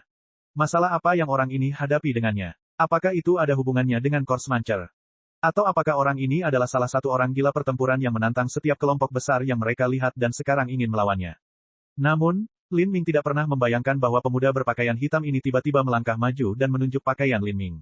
Lin Lanjian, aku ingin melihat baju besi yang kamu kenakan. Bagaimana? Lin Ming mengerutkan kening. Meminta secara acak untuk melihat harta karun orang lain sangatlah tidak sopan. Dia juga tidak mengharapkan penjelasan berikut ini. Lin Lanjian, aku curiga armormu adalah peninggalan suci klanku, armor Kaisar Iblis. Bab 786, mendominasi. Apa? Beberapa kata Pangeran Asura mengejutkan semua seniman bela diri yang hadir. Kata-kata semacam ini sama dengan menuduh Lin Ming mencuri Demon Emperor Armor klan Asura mereka.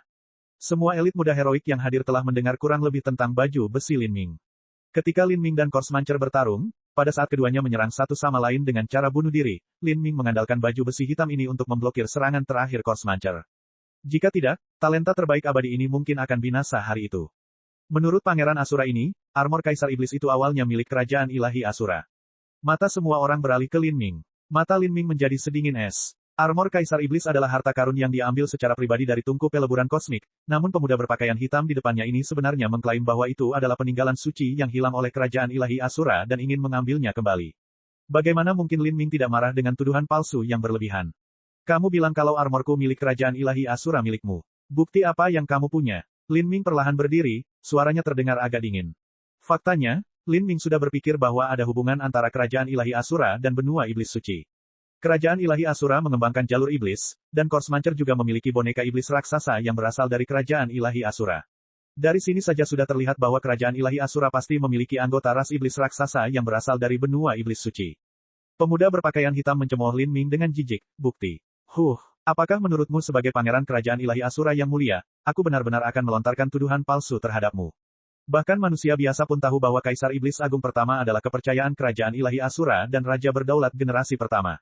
Adapun baju besi hitam yang kamu kenakan, itu ditempa oleh Kaisar Iblis sendiri. Itu dia, itu buktimu. Bibir Lin Ming melengkung membentuk senyuman mengejek, Kaisar Iblis adalah Raja Berdaulat pertama kerajaan ilahi Asura.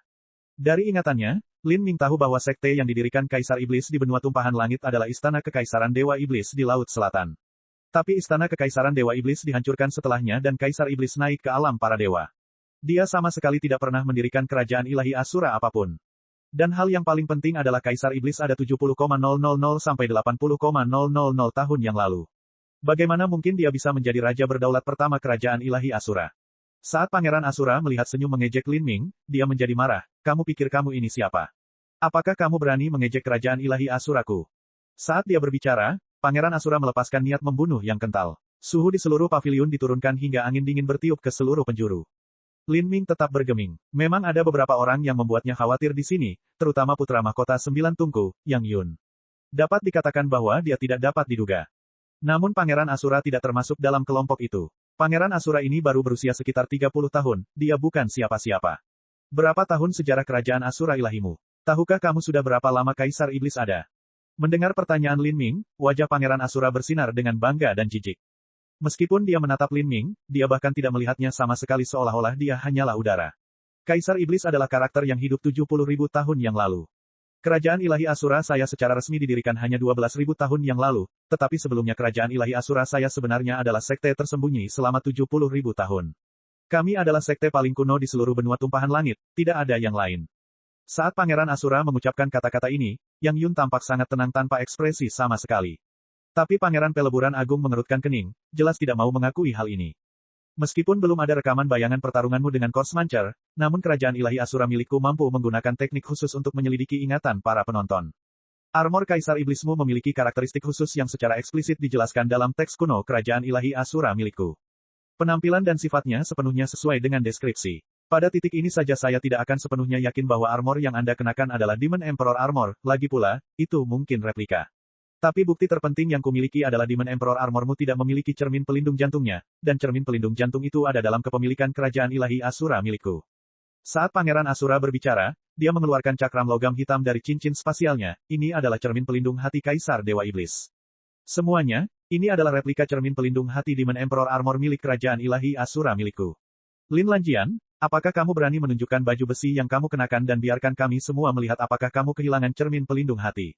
Aku dapat memberitahumu bahwa bentuk celah pada Demon Emperor Armor sama persis dengan replika cermin pelindung jantung ini. Kata-kata Pangeran Asura diucapkan secara agresif. Semua elit muda heroik hadir memandang Lin Ming. Beberapa dari mereka telah mendengar tentang gambaran perkiraan baju besi iblis Lin Ming, sepertinya cermin pelindung jantungnya memang hilang. Jika ini benar, maka perkataan Pangeran Asura bukannya tidak berdasar. Dalam menghadapi tuduhan Pangeran Asura, Lin Ming tidak panik atau tidak percaya seperti yang dipikirkan semua orang.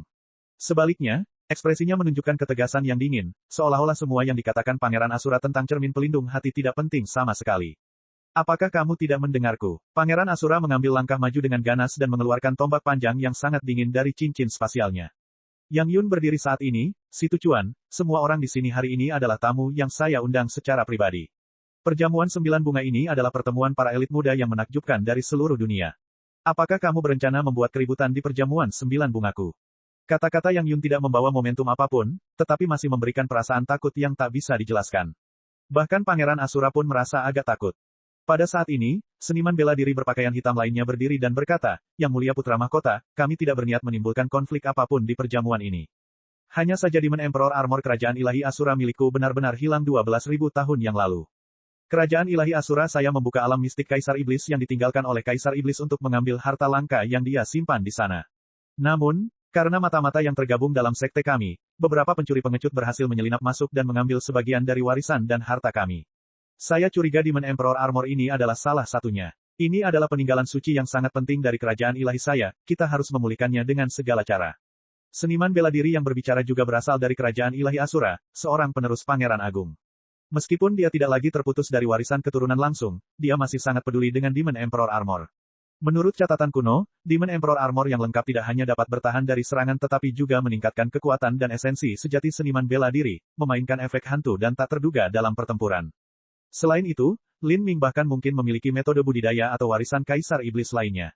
Jika dia bisa memulihkannya maka dia akan memiliki kesempatan untuk melatih mereka.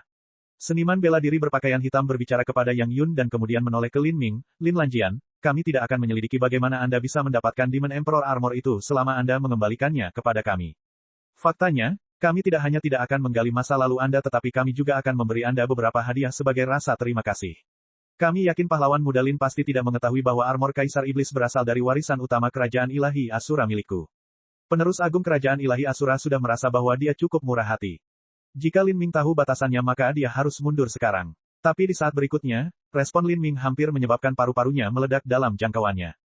Lin Ming menelusuri cincin spasialnya dan mencibir, saya belum pernah melihat seseorang yang begitu tidak tahu malu yang tidak pernah peduli dengan wajah sebelumnya. Maksudmu hanya karena cermin pelindung hati itu cocok dengan Demon Emperor Armor milikku, maka itu milik kerajaan ilahi Asura milikmu. Konyol sekali. Mengapa kamu tidak mengatakan bahwa cermin pelindung hati kerajaan ilahi Asura milikmu awalnya adalah milikku? Lin Lanjian, apakah kamu ingin mati? Seniman bela diri berpakaian hitam menggebrak meja. Dia belum pernah melihat orang gila yang berani menghina kerajaan ilahi Asura seperti itu. Pangeran Asura Situcuan memiliki kulit yang sangat jelek. Dia mengarahkan ujung tombaknya langsung ke Lin Ming dan berkata dengan suara penuh niat membunuh, Saudara Yang, kamu melihat apa yang terjadi? Bukan aku yang tidak memberimu wajah tapi Lin Lanjian ini tidak peduli dengan kesopanan sama sekali. Kami sudah memutuskan untuk tidak menyelidiki bagaimana senior Lin Lanjian mencuri jalan mereka ke alam mistik Kaisar Iblis kerajaan ilahi Asura milikku, tapi pria ini benar-benar berani tidak tahu malu dengan mengatakan bahwa semua harta yang dicuri itu adalah miliknya. Saudara Yang, bahkan jika kamu harus menghentikanku hari ini, aku akan tetap membasahi bumi dengan darah. Pada titik ini, dalam lautan spiritual Lin Ming, Demon Sin sudah menggeram dengan marah. Tidak peduli bagaimana orang mempertimbangkannya, hanya Demon Sin yang dapat dianggap sebagai keturunan Kaisar Iblis yang paling layak. Kelompok bocah bau ini benar-benar tidak tahu malu. Mereka sebenarnya berani menyamar sebagai keturunan Kaisar Iblis. Orang suci ini akan tertawa sampai mati. Mereka pasti telah menemukan jalan mereka ke alam mistik guru 12.000 tahun yang lalu. Kemudian, mereka menjarah alam mistik dan memperoleh cermin pelindung hati serta beberapa manual metode budidaya langka. Adapun semua pembicaraan tentang mata-mata dan pencuri, mereka seharusnya adalah pesaing yang memasuki dunia mistik bersama mereka. Hanya saja yang disebut kerajaan ilahi Asura ini pasti memperoleh sebagian besar barang sementara yang lain hanya memperoleh sedikit. Maka orang-orang terkutuk itu pasti berpura-pura sebagai keturunan guru dan kemudian mengklaim bahwa semua warisan guru adalah milik mereka. Mereka hanyalah orang bodoh yang bodoh. Lin Ming, bunuh dia, cat dinding dengan darahnya. Mempertimbangkan apa yang dia sendiri ketahui, bersama dengan ingatannya yang tidak lengkap tentang Kaisar Iblis, Lin Ming juga setuju dengan Demon Sin. Kerajaan ilahi Asura yang mengaku sebagai keturunan Kaisar Iblis pasti telah menemukan salah satu alam mistik Kaisar Iblis dari suatu tempat, alam yang juga bukan istana kekaisaran Dewa Iblis. Adapun Demon Emperor Armor yang dicuri dari alam mistik, itu hanyalah omong kosong. Lin Ming berkata, alam mistik yang ditinggalkan oleh nenek moyang kuno semuanya tidak memiliki pemilik sejak awal. Mereka diserahkan kepada orang yang ditakdirkan untuk mendapatkan harta karun di dalamnya. Kerajaan ilahi Asura Anda hanya berhasil mendapatkan salah satu dari banyak alam mistik yang ditinggalkan Kaisar Iblis, namun Anda benar-benar berani mengklaim tanpa pembenaran apapun bahwa Kaisar Iblis adalah raja berdaulat pertama kerajaan ilahi Asura Anda dan mengatakan bahwa segala sesuatu yang berhubungan dengan Kaisar Iblis dari seluruh alam mistik di dunia sebenarnya milik Anda sepenuhnya. Betapa terang-terangan dan tidak tahu malunya kamu. Lin Lanjian, Anda berani menghina kerajaan ilahi Asura saya lagi dan lagi. Jika aku tidak membunuhmu hari ini, aku tidak akan pernah beristirahat. Pangeran Asura mengungkapkan niat membunuh yang kental. Ekspresinya saat dia melihat Lin Ming seolah-olah dia sedang menatap seseorang yang sudah meninggal.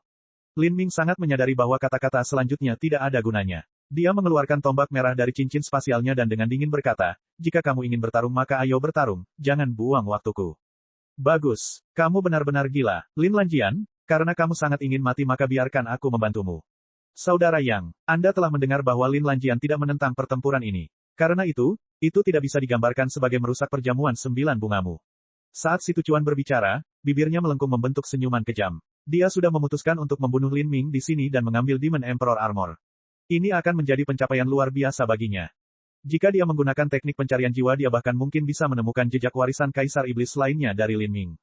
Ini bahkan mungkin termasuk lapisan terakhir, seni hal bersunyi yang hebat, yang lebih berharga. Si Tucuan tidak percaya sedetik pun bahwa Lin Ming dapat mencapai prestasi seperti itu hari ini tanpa memanfaatkan metode budidaya terbaik. Selama dia bisa mencuri teknik-teknik ini dan mempelajarinya sendiri, maka kekuatannya akan lebih besar dan kerajaan ilahi Asura akan menjadi lebih kuat. Bab 787, Ketentuan 10 Gerakan. Pertempuran tidak bisa dihindari. Yang Yun berdiri di tengah paviliun giok Danau 9 Bunga, pakaiannya berkibar tertiup angin saat dia berkata dengan ekspresi tenang, haruskah kamu benar-benar bertarung? Lin Lanjian telah mempermalukan warisan kerajaan ilahi saya. Aku harus membunuhnya, kata si Tucuan, suaranya tidak diragukan lagi. Karena itu masalahnya, mari kita buat ketentuan 10 gerakan. Kemenangan atau kekalahan akan ditentukan dalam 10 langkah, tidak akan ada lagi pertempuran setelah itu. Yang Yun telah menetapkan 10 gerakan karena dia sebenarnya berusaha mencegah kematian yang terjadi akibat pertempuran ini. Jika keduanya benar-benar terlibat dalam pertarungan sengit, kematian bukanlah hal yang aneh. Mengambil nyawa di perjamuan 9 bunga pasti akan menimbulkan kritik terhadap Yang Yun. Selain itu, niat awalnya adalah untuk berteman dengan Lin Ming, jadi dia tidak bisa membiarkan si Tucuan membunuhnya. Namun di sisi lain, tidak baik jika Lin Ming juga membunuh si Tucuan. Si Tucuan adalah pangeran kerajaan ilahi Asura. Jika dia mati di bawah tangan Lin Ming maka Lin Ming akan dikejar dan diburu oleh kerajaan ilahi Asura. Jika Yang Yun mencoba melindungi Lin Ming pada saat itu, maka itu sama saja dengan menamparkan wajah seluruh kerajaan ilahi Asura di depan umum. Meskipun selalu ada pertikaian dan spionase yang terjadi di antara keempat kerajaan ilahi, tidak ada hal besar yang pernah terjadi. Semua orang tahu betapa mengerikannya konsekuensi jika dua kerajaan ilahi terlibat perang. 10 gerakan lebih dari cukup untuk membunuhmu. Jangan berpikir bahwa Anda tidak terkalahkan hanya karena Anda berhasil bertahan hingga akhir keputusan takdir. Jika bukan karena fakta bahwa pangeran dari 4 kerajaan surgawi tidak diizinkan untuk dicantumkan tanpa izin, saya juga akan termasuk dalam keputusan takdir. Untuk warisan tahta Kaisar Ilahi, kecuali seseorang adalah penerus mutlak seperti Yang Yun, akan selalu ada pergulatan yang menyebabkan gelombang darah bermekaran di seluruh kerajaan. Pada saat itu, kekuatan seorang pangeran adalah topik yang sangat sensitif. Dengan demikian, 4 jaringan intelijen besar tidak akan dengan mudah mengatur keputusan pangeran di takdir. Yang Yun juga sama. Tentu saja ada juga beberapa pangeran yang rela membiarkan dirinya masuk dalam dekrit takdir demi menggalang dukungan bagi pihak mereka. Misalnya, Pangeran Peleburan Agung terdaftar di dekrit takdir. Meskipun si Tucuan penuh percaya diri, kenyataannya dia tetap waspada 120% dan siap menunjukkan kekuatan penuhnya. Dia sangat menyadari betapa merepotkannya Lin Ming. Korsmancer bukanlah orang bodoh. Jika dia mati di bawah tangan Lin Ming maka Lin Ming secara alami memiliki kekuatannya. Kemudian penerus Pangeran Agung Kerajaan Ilahi Asura, Si Tu Feng berkata, 10 jurus. Jika Lin Lanjian kalah dalam waktu itu maka dia harus menyerahkan Demon Emperor Armor. Si Tu Feng juga merupakan keturunan dari penatua tertinggi Laut Ilahi dan dia juga luar biasa kuat, jika tidak, mustahil baginya untuk berpartisipasi dalam perjamuan 9 bunga ini. Namun, Si Tu Feng, Si Tucuan, Yang Yun, dan semua orang di sini semuanya sama, dan tian mereka tertutup lapisan kabut tebal sehingga tidak mungkin untuk melihat seberapa tinggi budidaya mereka. Teknik menyembunyikan kultivasi seseorang seperti ini sangat umum terjadi di 4 kerajaan ilahi. Mata Si Tu Feng bersinar saat dia menatap Lin Ming, penuh provokasi. Lin Ming terdiam beberapa saat dan kemudian dia berkata dengan suara bass yang dalam, jika aku kalah maka aku akan memberikanmu Demon Emperor Armor. Tapi bagaimana jika saya menang? Maukah kamu memberikanku cermin pelindung hati Kaisar Iblis Amor? Bermimpilah, Si Tucuan dengan marah berteriak, armor Kaisar Iblis awalnya adalah peninggalan suci kerajaan ilahi Asura milikku. Nenek moyangmu mencuri Demon Emperor Armor dari kami 12.000 tahun yang lalu, dan sekarang kamu sebenarnya menginginkan cermin pelindung hati juga. Kamu benar-benar tidak tahu tentang kematian atau bahaya. Hehe, Lin Ming tersenyum sambil merenung, orang yang tidak tahu tentang kematian atau bahaya adalah kamu. Anda terus-menerus mengoceh tentang bagaimana Kaisar Iblis adalah leluhur Anda, tetapi Anda tidak memiliki bukti sama sekali. Apakah kamu takut bertaruh pada cermin pelindung hati karena kamu tahu kamu sudah kalah? Anda, Si Tucuan hendak bergegas ke depan sebelum Si Tu Feng menahannya. Nama keluarga Lin, apalagi tidak ada gunanya, aku juga akan memberitahumu bahwa tidak mungkin kami memberimu cermin pelindung hati. Kami tidak punya wewenang untuk melakukan hal itu dan hal itu bukan milik kami sejak awal. Jika kami kalah maka kami akan memberi Anda 100.000 batu esensi roh. Meskipun Si Tu Feng menjanjikan 100.000 batu esensi roh dalam satu tarikan napas, Lin Ming bahkan tidak mengedipkan mata. 100.000 batu esensi roh sebagai taruhan untuk Demon Emperor Armor. Rencanamu sungguh luar biasa. 100.000 batu esensi roh bukanlah jumlah yang kecil, tapi secara alami jauh dari mampu dibandingkan dengan Demon Emperor Armor. Menurut Demon Sin, Demon Emperor Armor yang lengkap tidak kalah berharganya dengan Cosmic Melting Furnace, sebuah artefak kuasi Sein. Selain itu, artefak kuasi Sein yang bersifat defensif sangatlah langka. Dari segi nilai, itu tidak akan kalah dengan artefak Sein yang menyerang. Artefak Sein sangat berharga bahkan di alam para dewa. Itu bukanlah sesuatu yang bisa dibeli hanya dengan 100.000 batu esensi roh. Jika kamu kalah maka keluarkan 10 jin giok roh kayu jutaan tahun dan juga 1 jin intisari giok roh kayu. Mata Si Tu Feng memerah. Tidak ada harga untuk giok roh kayu jutaan tahun. Jumlah tersebut tidak banyak bahkan dalam gabungan harta karun dari 4 kerajaan ilahi. Adapun intisari giok roh kayu, itu bahkan lebih langka. Itu membutuhkan setidaknya 5 juta tahun giok roh kayu. Setelah giok roh kayu melewati waktu yang sangat lama, komponen paling dasar perlahan-lahan akan meresap ke dalam batu di sekitarnya dan kotoran di dalam batu tersebut juga akan meresap ke dalam batu giok roh kayu. Giok roh kayu biasa tidak mungkin ada selama beberapa juta tahun, itu hanya akan menjadi fosil. Agar giok roh kayu dapat mempertahankan kemurniannya selama 5 juta tahun, ia perlu dibentuk dari bahan surgawi terbaik. Misalnya, bahan-bahan seperti akar naga nirwana berumur 70,000 sampai 80,000 tahun, rumput 9 bawah, buah dewa emas dalam, dan sebagainya. Tanaman spiritual semacam ini pada awalnya hanya sedikit dan jarang ditemukan. Giok roh kayu semacam ini hampir punah. Setelah terbentuk, ia akan menelan esensi kehidupan alami matahari dan bulan, memperoleh kecerdasan setelah jangka waktu yang lama, dan terkadang bahkan memperoleh kehidupannya sendiri. Nilai intisari giok roh kayu tidak mungkin diukur dengan batu esensi roh. Tindakan gila macam apa yang kamu coba lakukan? Si Tu Chuan meraung. Dibandingkan dengan 10 jin giok roh kayu jutaan tahun dan jin intisari giok roh kayu lainnya, Demon Emperor Armor masih lebih berharga. Lin Ming berkata dengan dingin.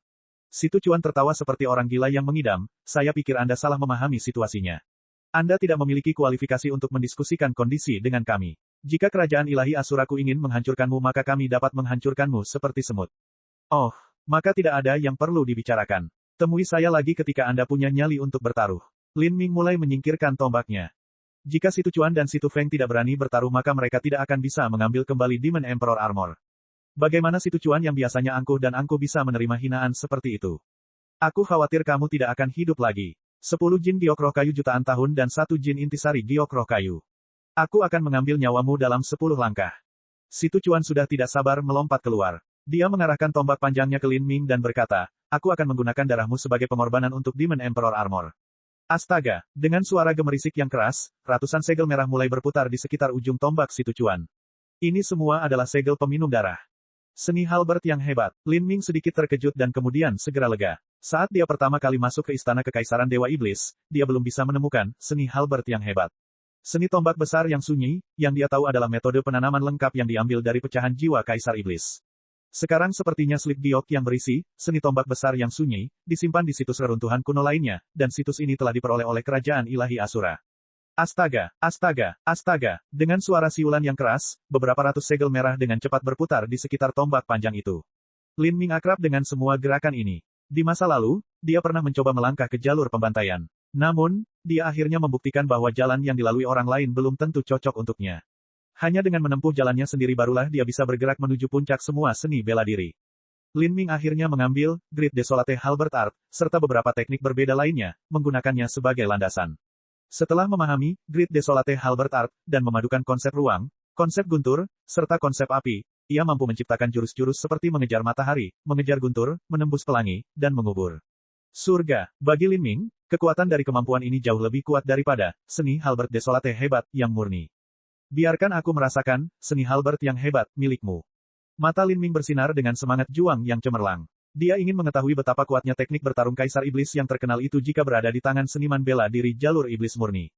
Dia ingin melihat bagaimana ini dibandingkan dengan teknik ciptaannya sendiri. Astaga, dengan teriakan nyaring, tombak Si Tu Chuan melesat ke depan. Serangan pertamanya adalah pembunuhan memutar segel darah. Segel peminum darah merah dengan cepat berputar, mengeluarkan suara kisi-kisi yang keras seolah-olah ruang itu sendiri terkoyak-koyak. Dalam 10 gerakan ini, Si Tu Chuan akan mengerahkan seluruh kemampuannya. Dia secara alami akan mencoba membunuh Lin Ming dalam 10 gerakan ini. Lin Ming tidak berencana untuk tetap memegang tangannya. Ia juga tidak meremehkan Si Tu Chan. Dengan tusukan tombaknya, konsep ganda guntur dan api menyatu, bertabrakan secara intens dengan pembunuhan memutar segel darah. Ya, segel darah menabrak tombak merah Lin Ming, ingin memantulkan tombak itu. Ini adalah efek spesial Blood Cell Twisting Murder, memutar senjatanya dan langsung menusuk dada.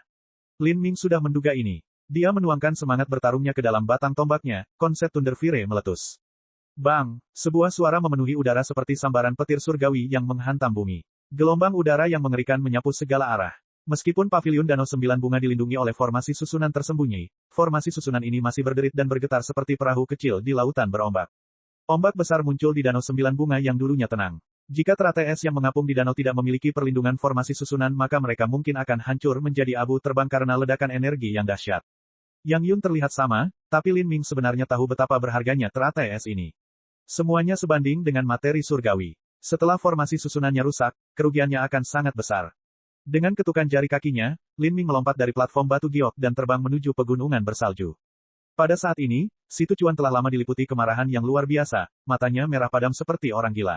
Dia hampir tidak bisa merawat teratai es 9 bunga danau yang hanya digunakan untuk membuat teh. Dia berpikir bahwa Lin Ming telah melarikan diri karena dia tidak bisa menahan pembunuhan memutar segel darahnya. Sambil mencibir, Si Tujuan dengan jelas berteriak, dasar anak kecil yang tidak punya nyali.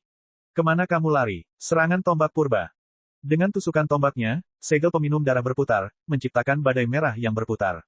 Badai semacam ini sepertinya memutar ruang, membentuk daya isap yang kuat seperti lubang hitam yang menelan semuanya. Gerakan, Great Desolate Halberd Art, mengandung konsep ruang. Ketika Lin Ming pertama kali mulai memahami penggunaan konsep ruang secara ofensif, itu semua dimulai dari, seni tombak sunyi hebat, ini. Si Tujuan sangat gembira saat melihat kecepatan Lin Ming tiba-tiba berkurang. Semua seniman bela diri yang terperangkap dalam serangan tombak purba seperti lalat di jaring laba-laba, tidak mungkin untuk melarikan diri. Dengan seruan yang jelas, niat membunuh Si Tujuan terkunci pada Lin Ming. Konsep ruang menyatu ke dalam tombaknya saat ia menusukkannya ke titik di antara alis Lin Ming. Tombak ini tampak lambat tetapi melewati ruang dalam sekejap mata, tiba-tiba muncul seperti hantu dan dewa di depan Lin Ming. Gaya yang fana dan mistis seperti itu telah memungkinkan Si Tujuan membantai tuan yang tak terhitung jumlahnya. Ini adalah langkah yang paling dia banggakan. Namun, saat Lin Ming menghadapi tombak yang tiba-tiba muncul di depannya, ekspresinya bahkan tidak berubah sedikitpun. Ini konsep luar angkasamu. Keahlianmu terlalu kurang. Ho, Lin Ming juga mengacungkan tombak. Serangan tombak ini tampaknya lebih lambat daripada serangan Si Tujuan. Namun, yang sangat aneh adalah karena alasan yang tidak diketahui, cahaya tombak Lin Ming mencapai dada Si Tujuan terlebih dahulu. Apa? Si Tujuan sangat terkejut, kehilangan seluruh ketenangannya. Cahaya tombak itu tiba-tiba mekar di depan matanya, hampir membutakannya. Peng, Si Tujuan terbang mundur, semua esensi pelindungnya hancur. Darah membengkak di dalam tubuhnya tetapi ditekan dengan paksa olehnya. Saat dia melihat ke bawah, dia melihat sebuah lubang besar telah muncul di baju besi harta karun tingkat surga yang dia kenakan, banyak sekali darah mengalir darinya. Bab 788, Pertarungan Jalur Pembantaian. Ini baru 2 gerakan, namun Si Tujuan terluka. Kata penerus Pangeran Agung Kerajaan Ilahi Bintang 7 dengan ekspresi heran.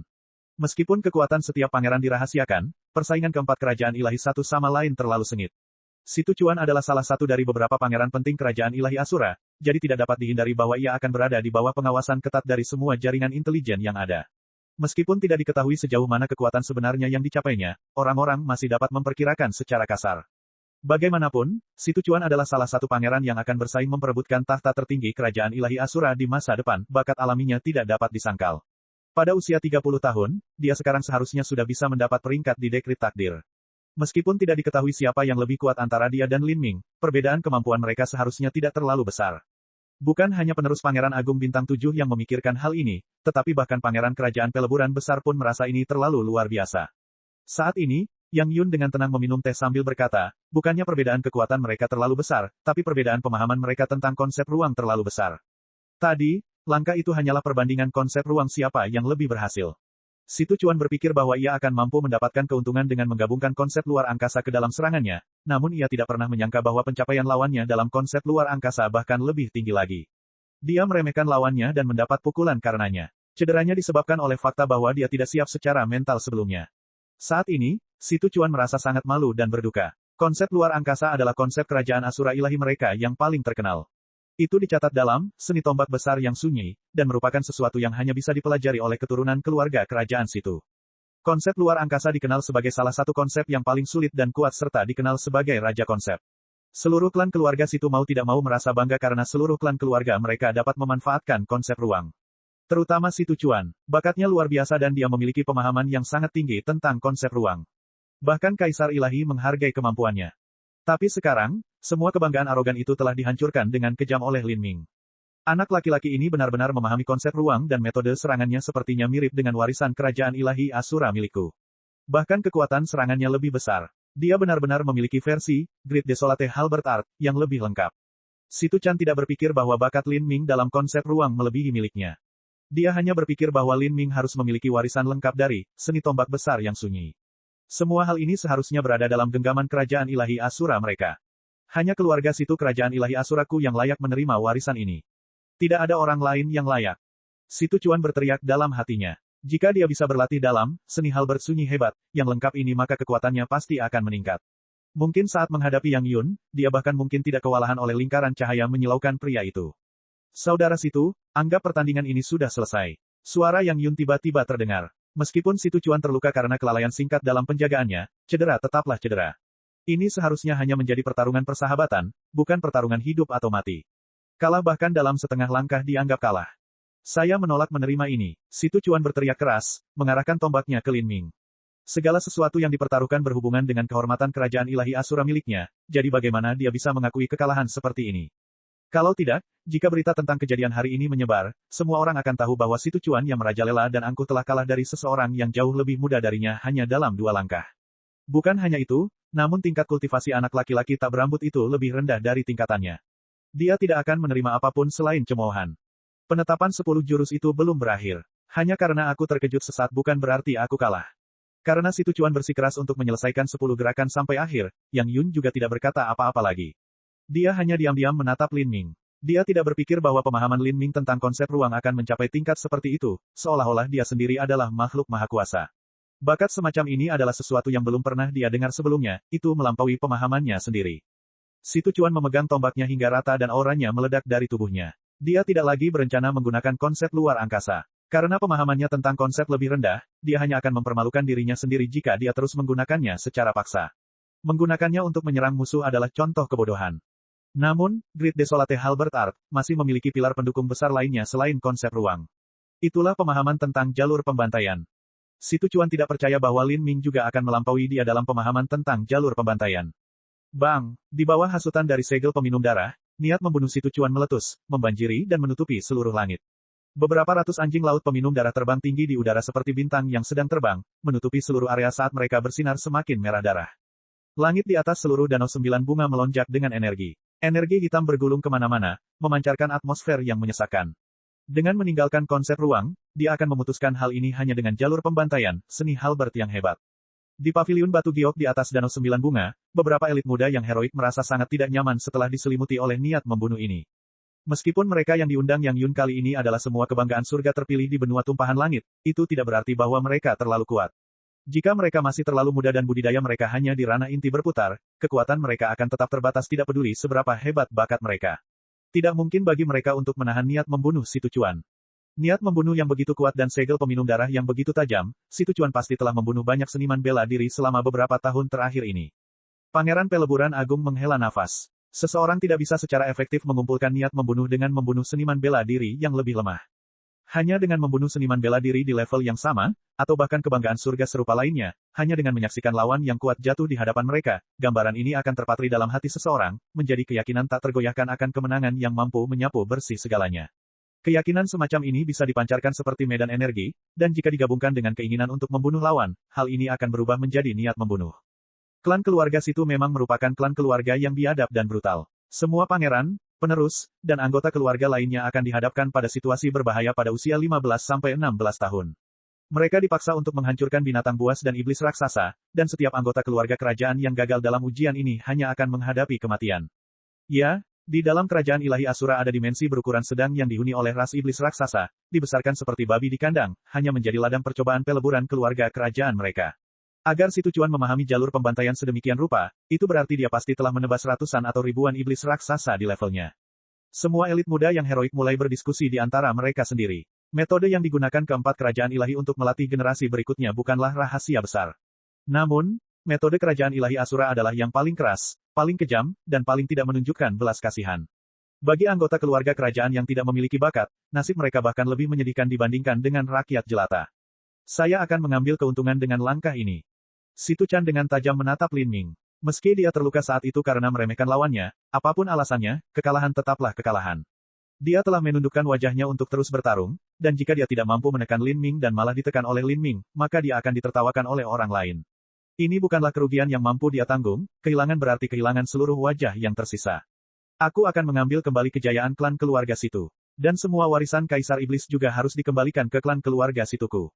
Hati Situ Cuan terbakar dengan api yang berkobar. Kemarahannya, kemauannya, tubuhnya, semuanya menyatu dalam serangan berikutnya.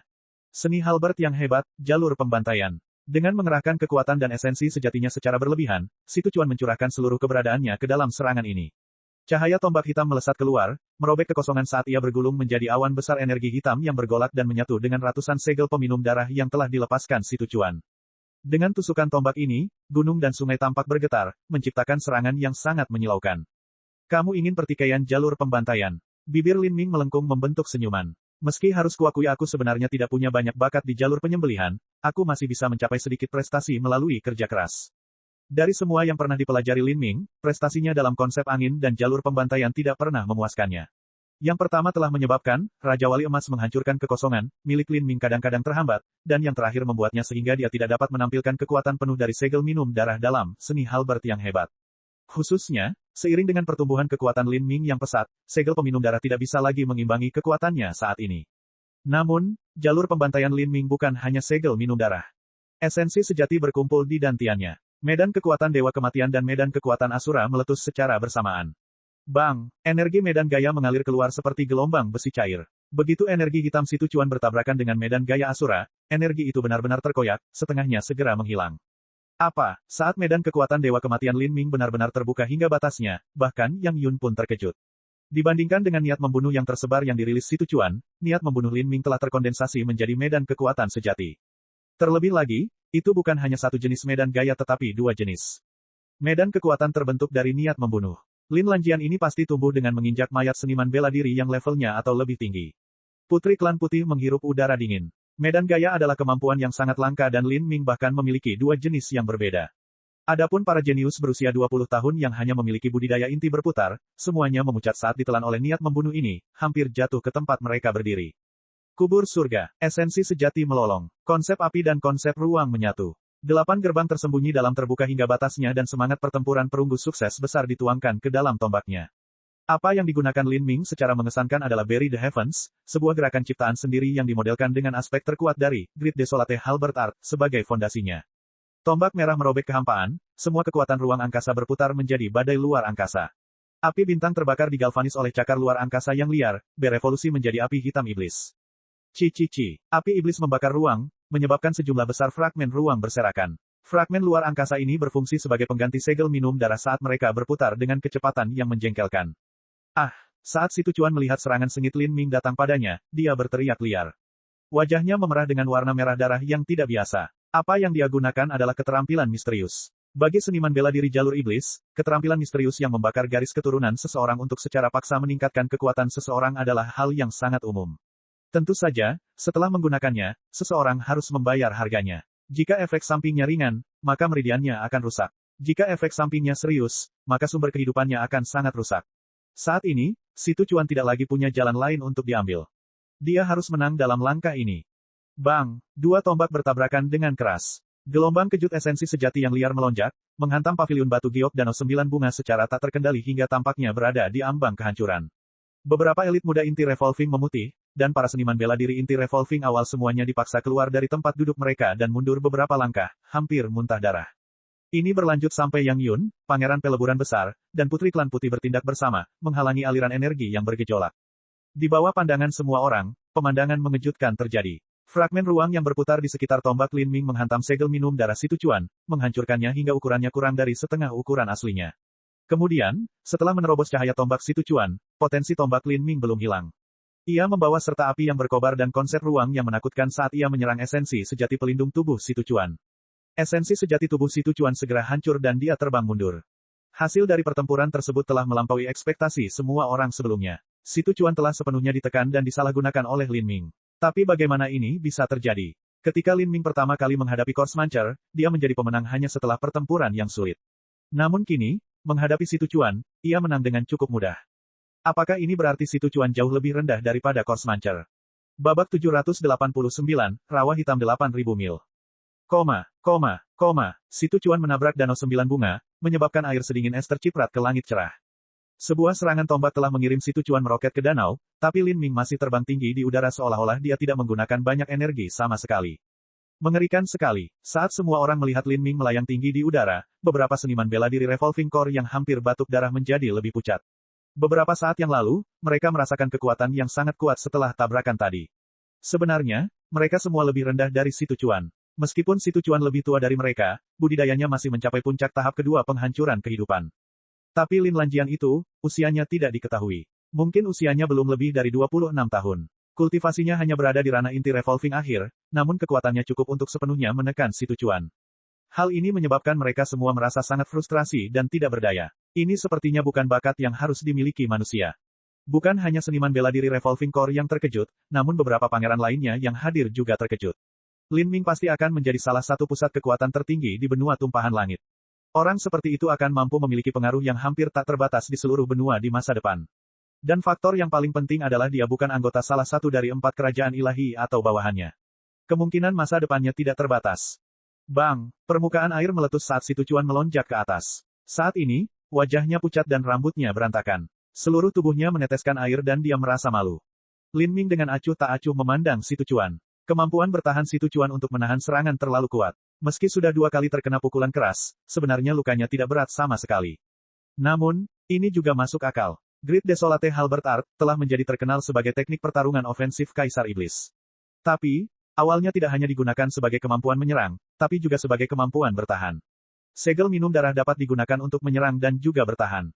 Si Tucuan telah menggabungkan segel minum darah ke dalam esensi sejati pelindungnya, menyebabkan esensi sejati pelindungnya melampaui akal sehat. Si Tucuan itu jelas merupakan master sejati. Meskipun dia mungkin sedikit lebih lemah dari Korsmancer, itu tidak terlalu berlebihan. Dan jika dia menggunakan kemampuan misterius itu untuk garis keturunannya sekarang maka dia bahkan akan mampu melampaui Korsmancer. Sayang sekali baginya, orang yang dia temui hari ini adalah aku. Bertemu Lin Ming adalah nasib buruk Si Tucuan sendiri. Seperti kata pepatah, kenali dirimu sendiri, kenali musuh, dan jadilah tak terkalahkan. Lin Ming telah berlatih seni halberd besar yang sunyi, milik Si Tucuan selama bertahun-tahun, dan versi yang ia pelajari jauh lebih lengkap. Misalnya, semua gerakan yang digunakan Si Tucuan sekarang seperti pembunuhan memutar segel darah, serangan tombak purba, jalur pembantaian, Lin Ming tahu semua teknik itu seperti punggung tangannya. Mungkin tidak ada orang yang lebih jelas tentang karakteristik anjing laut minum darah selain dia. Sebelum mereka bertarung, semua teknik Si Tucuan telah dipahami secara menyeluruh oleh Lin Ming. Bagaimana dia masih bisa bertarung? Dan yang menyedihkan adalah 2 pilar besar Si Tucuan, konsep ruang dan jalur pembantaian, semuanya dikalahkan sepenuhnya oleh Lin Ming, sehingga ia tidak bisa menampilkan kekuatan sebenarnya dari seni tombak sunyi hebat. Kemudian, satu-satunya keuntungan Si Tucuan dibandingkan Lin Ming adalah budidayanya 1,5 lebih tinggi dari miliknya. Namun meski begitu, dengan dukungan semangat bertarungnya, 8 gerbang tersembunyi batin, pemahaman konsep, dan banyak faktor lainnya, semua ini membuat Si Tucuan tertindas secara kejam dari awal hingga akhir. Awalnya, kekuatan pertahanan Si Tucuan yang menakutkan adalah alasan dia bisa masuk dalam keputusan takdir. Namun, pertahanan tidak bisa dibandingkan dengan pelanggaran. Pelanggaran dapat digunakan untuk menekan orang lain, tetapi menjadi lebih baik dalam pertahanan saja berarti seseorang akan terkena pukulan lebih lama. Dan ketika pertempuran berlanjut, Si Tucuan tampak sangat tertekan karena seolah-olah dia ditampar tanpa kekuatan atau perlawanan apapun. Dalam kondisinya saat ini, wajah Si Tucuan berubah menjadi marah. Dia tidak bisa menerima kekalahan ini. Dia lebih suka kehilangan 100 tahun hidupnya daripada mengakui kekalahan Lin Ming. Saudara Situ, kamu kalah. Yang Yun bangkit dan berkata. Bibir Si Tucuan bergerak-gerak, urat biru muncul di dahinya. Berkali-kali dia kalah telak. Si Tucuan tidak bisa lagi mengatakan bahwa dia akan menyelesaikan 10 gerakan lainnya dengan Lin Ming. Dan, meskipun dia tidak mau mengakuinya, melanjutkan pertempuran ini akan sia-sia, dia hanya akan dikalahkan lagi.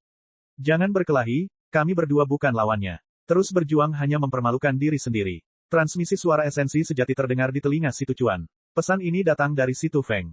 Anak laki-laki ini jelas memahami semua kemampuanmu, dia seharusnya juga mewarisi seni halberd yang hebat.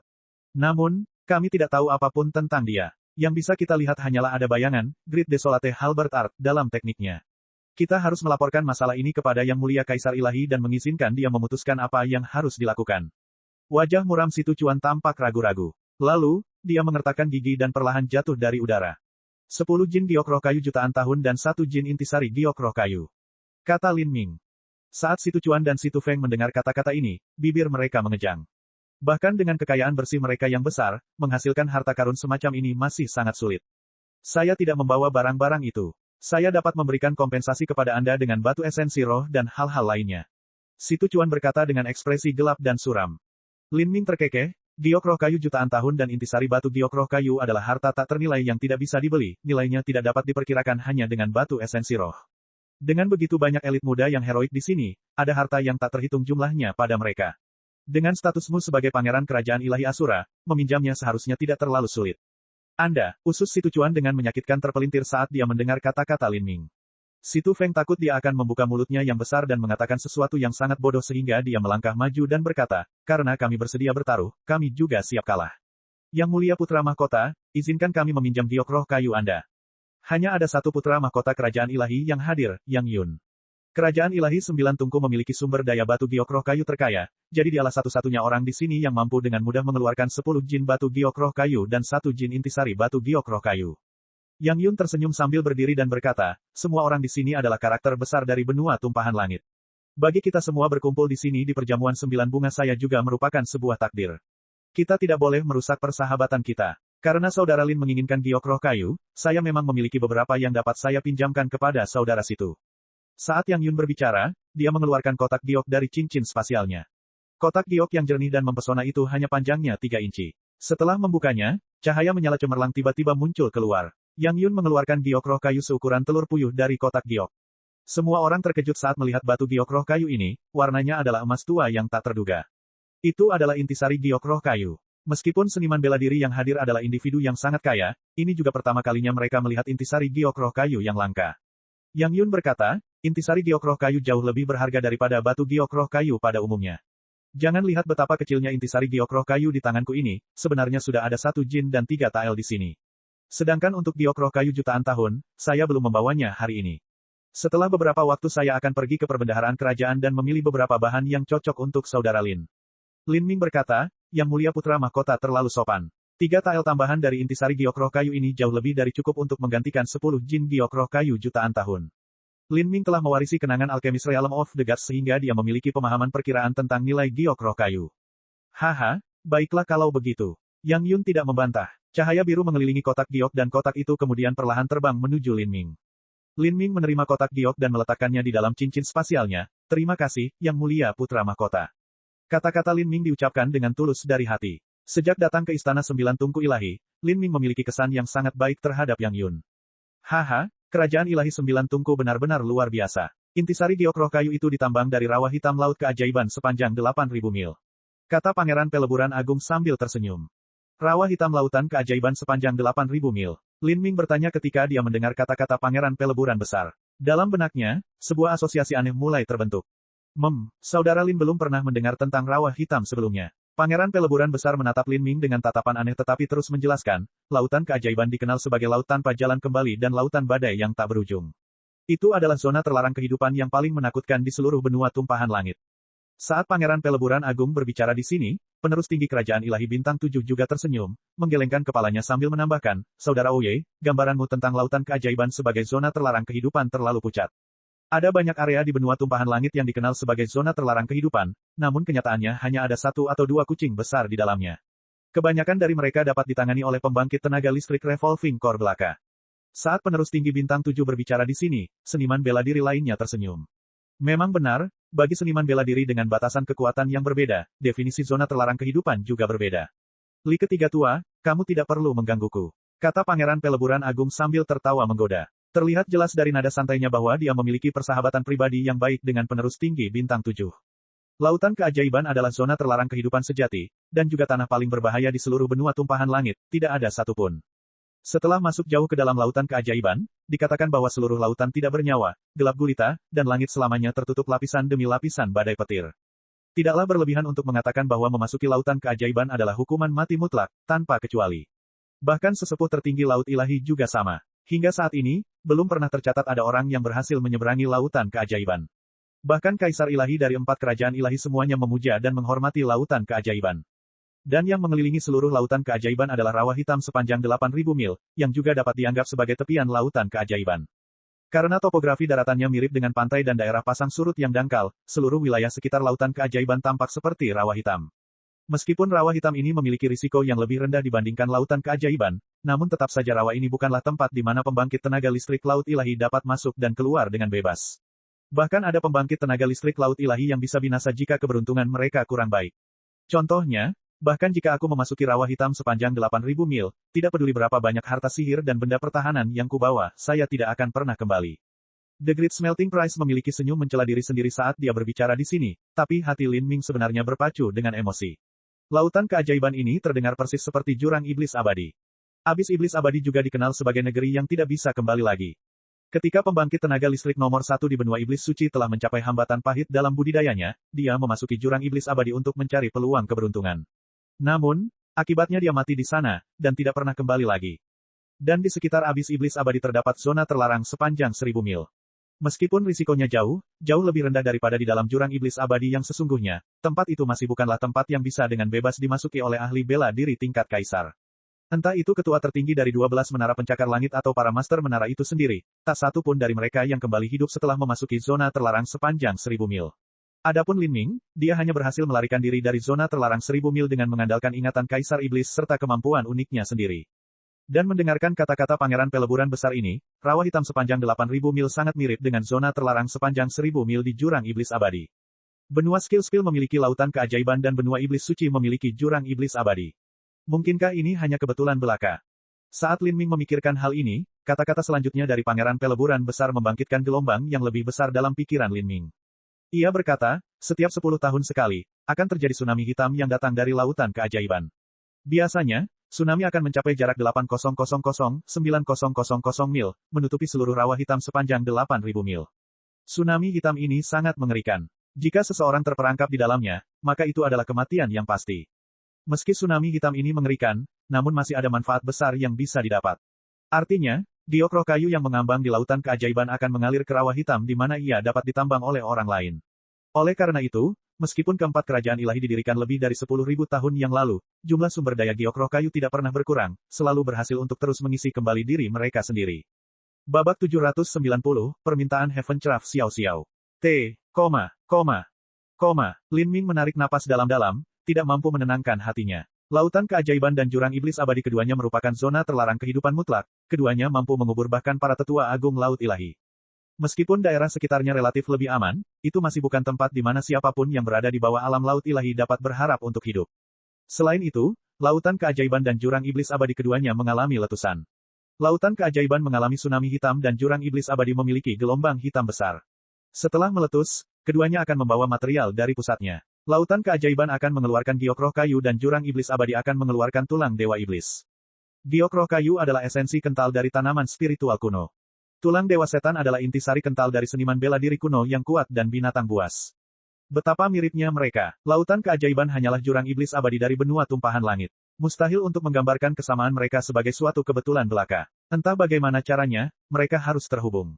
Memikirkan bencana apokaliptik yang terjadi di benua tumpahan langit 100.000 tahun yang lalu, Dewi Abadi yang tertidur lelap di dalam jurang iblis abadi, serta jantung Kaisar Agung kuno yang berdetak selama 100.000 tahun, Lin Ming memiliki keyakinan mutlak bahwa semua ini karena suatu rahasia luar biasa yang tidak diketahui.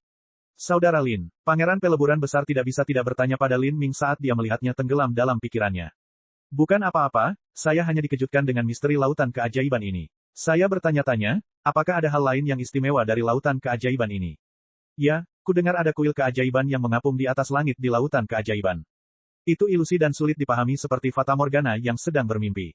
Hanya saja kuil ini berada jauh di dalam lautan keajaiban dan dijaga oleh beberapa binatang laut liar dan purba.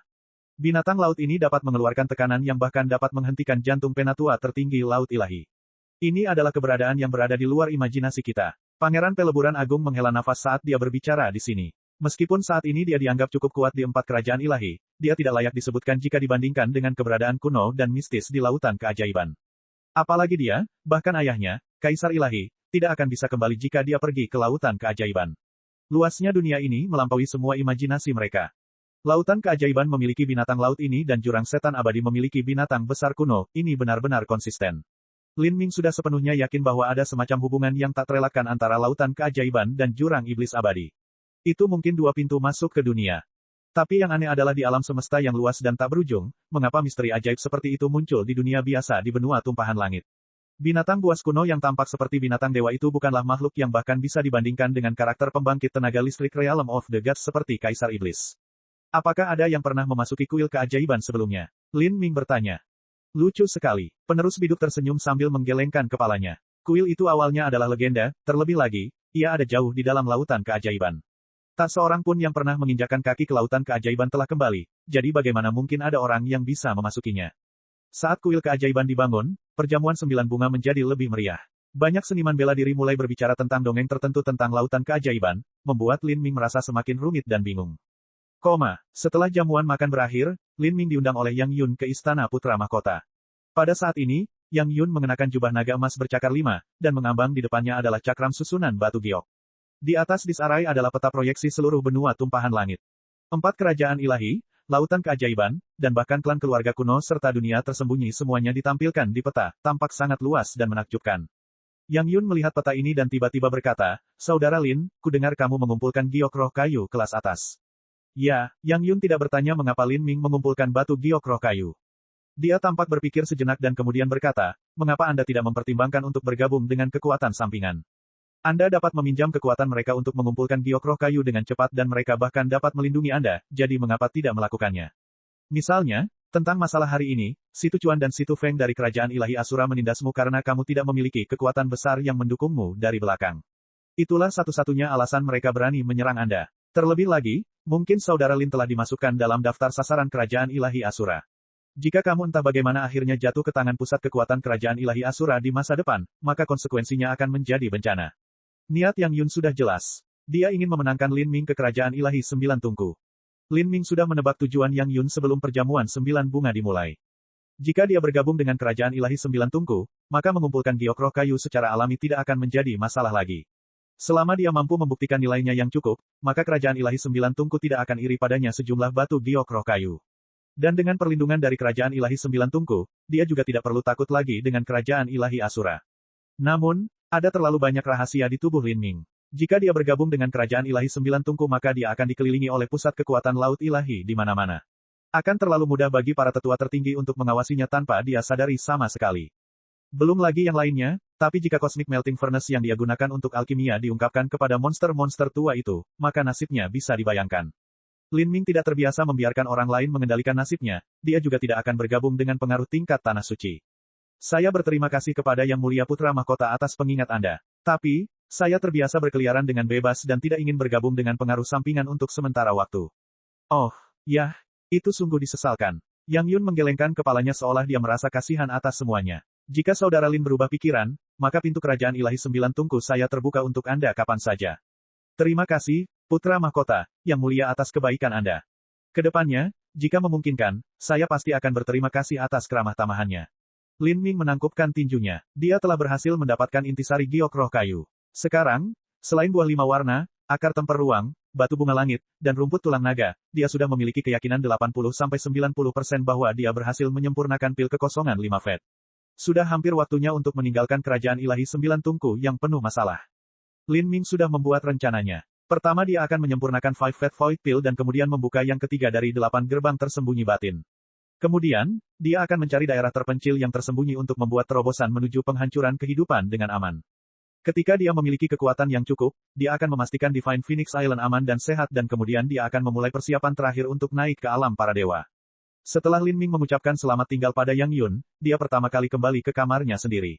Saat dia melewati pintu, dia melihat Xiao Xiao sedang duduk di tempat tidur, sedikit terkejut, seolah-olah dia telah kehilangan jiwanya. Masih ada air mata yang mengalir di sudut matanya, jelas dia baru saja menangis. Nona Heavenshraff, Lin Ming bertanya dengan sedikit terkejut. Dia tidak tahu masalah apa yang dialami Xiao Xiao, tapi ini adalah kamarnya.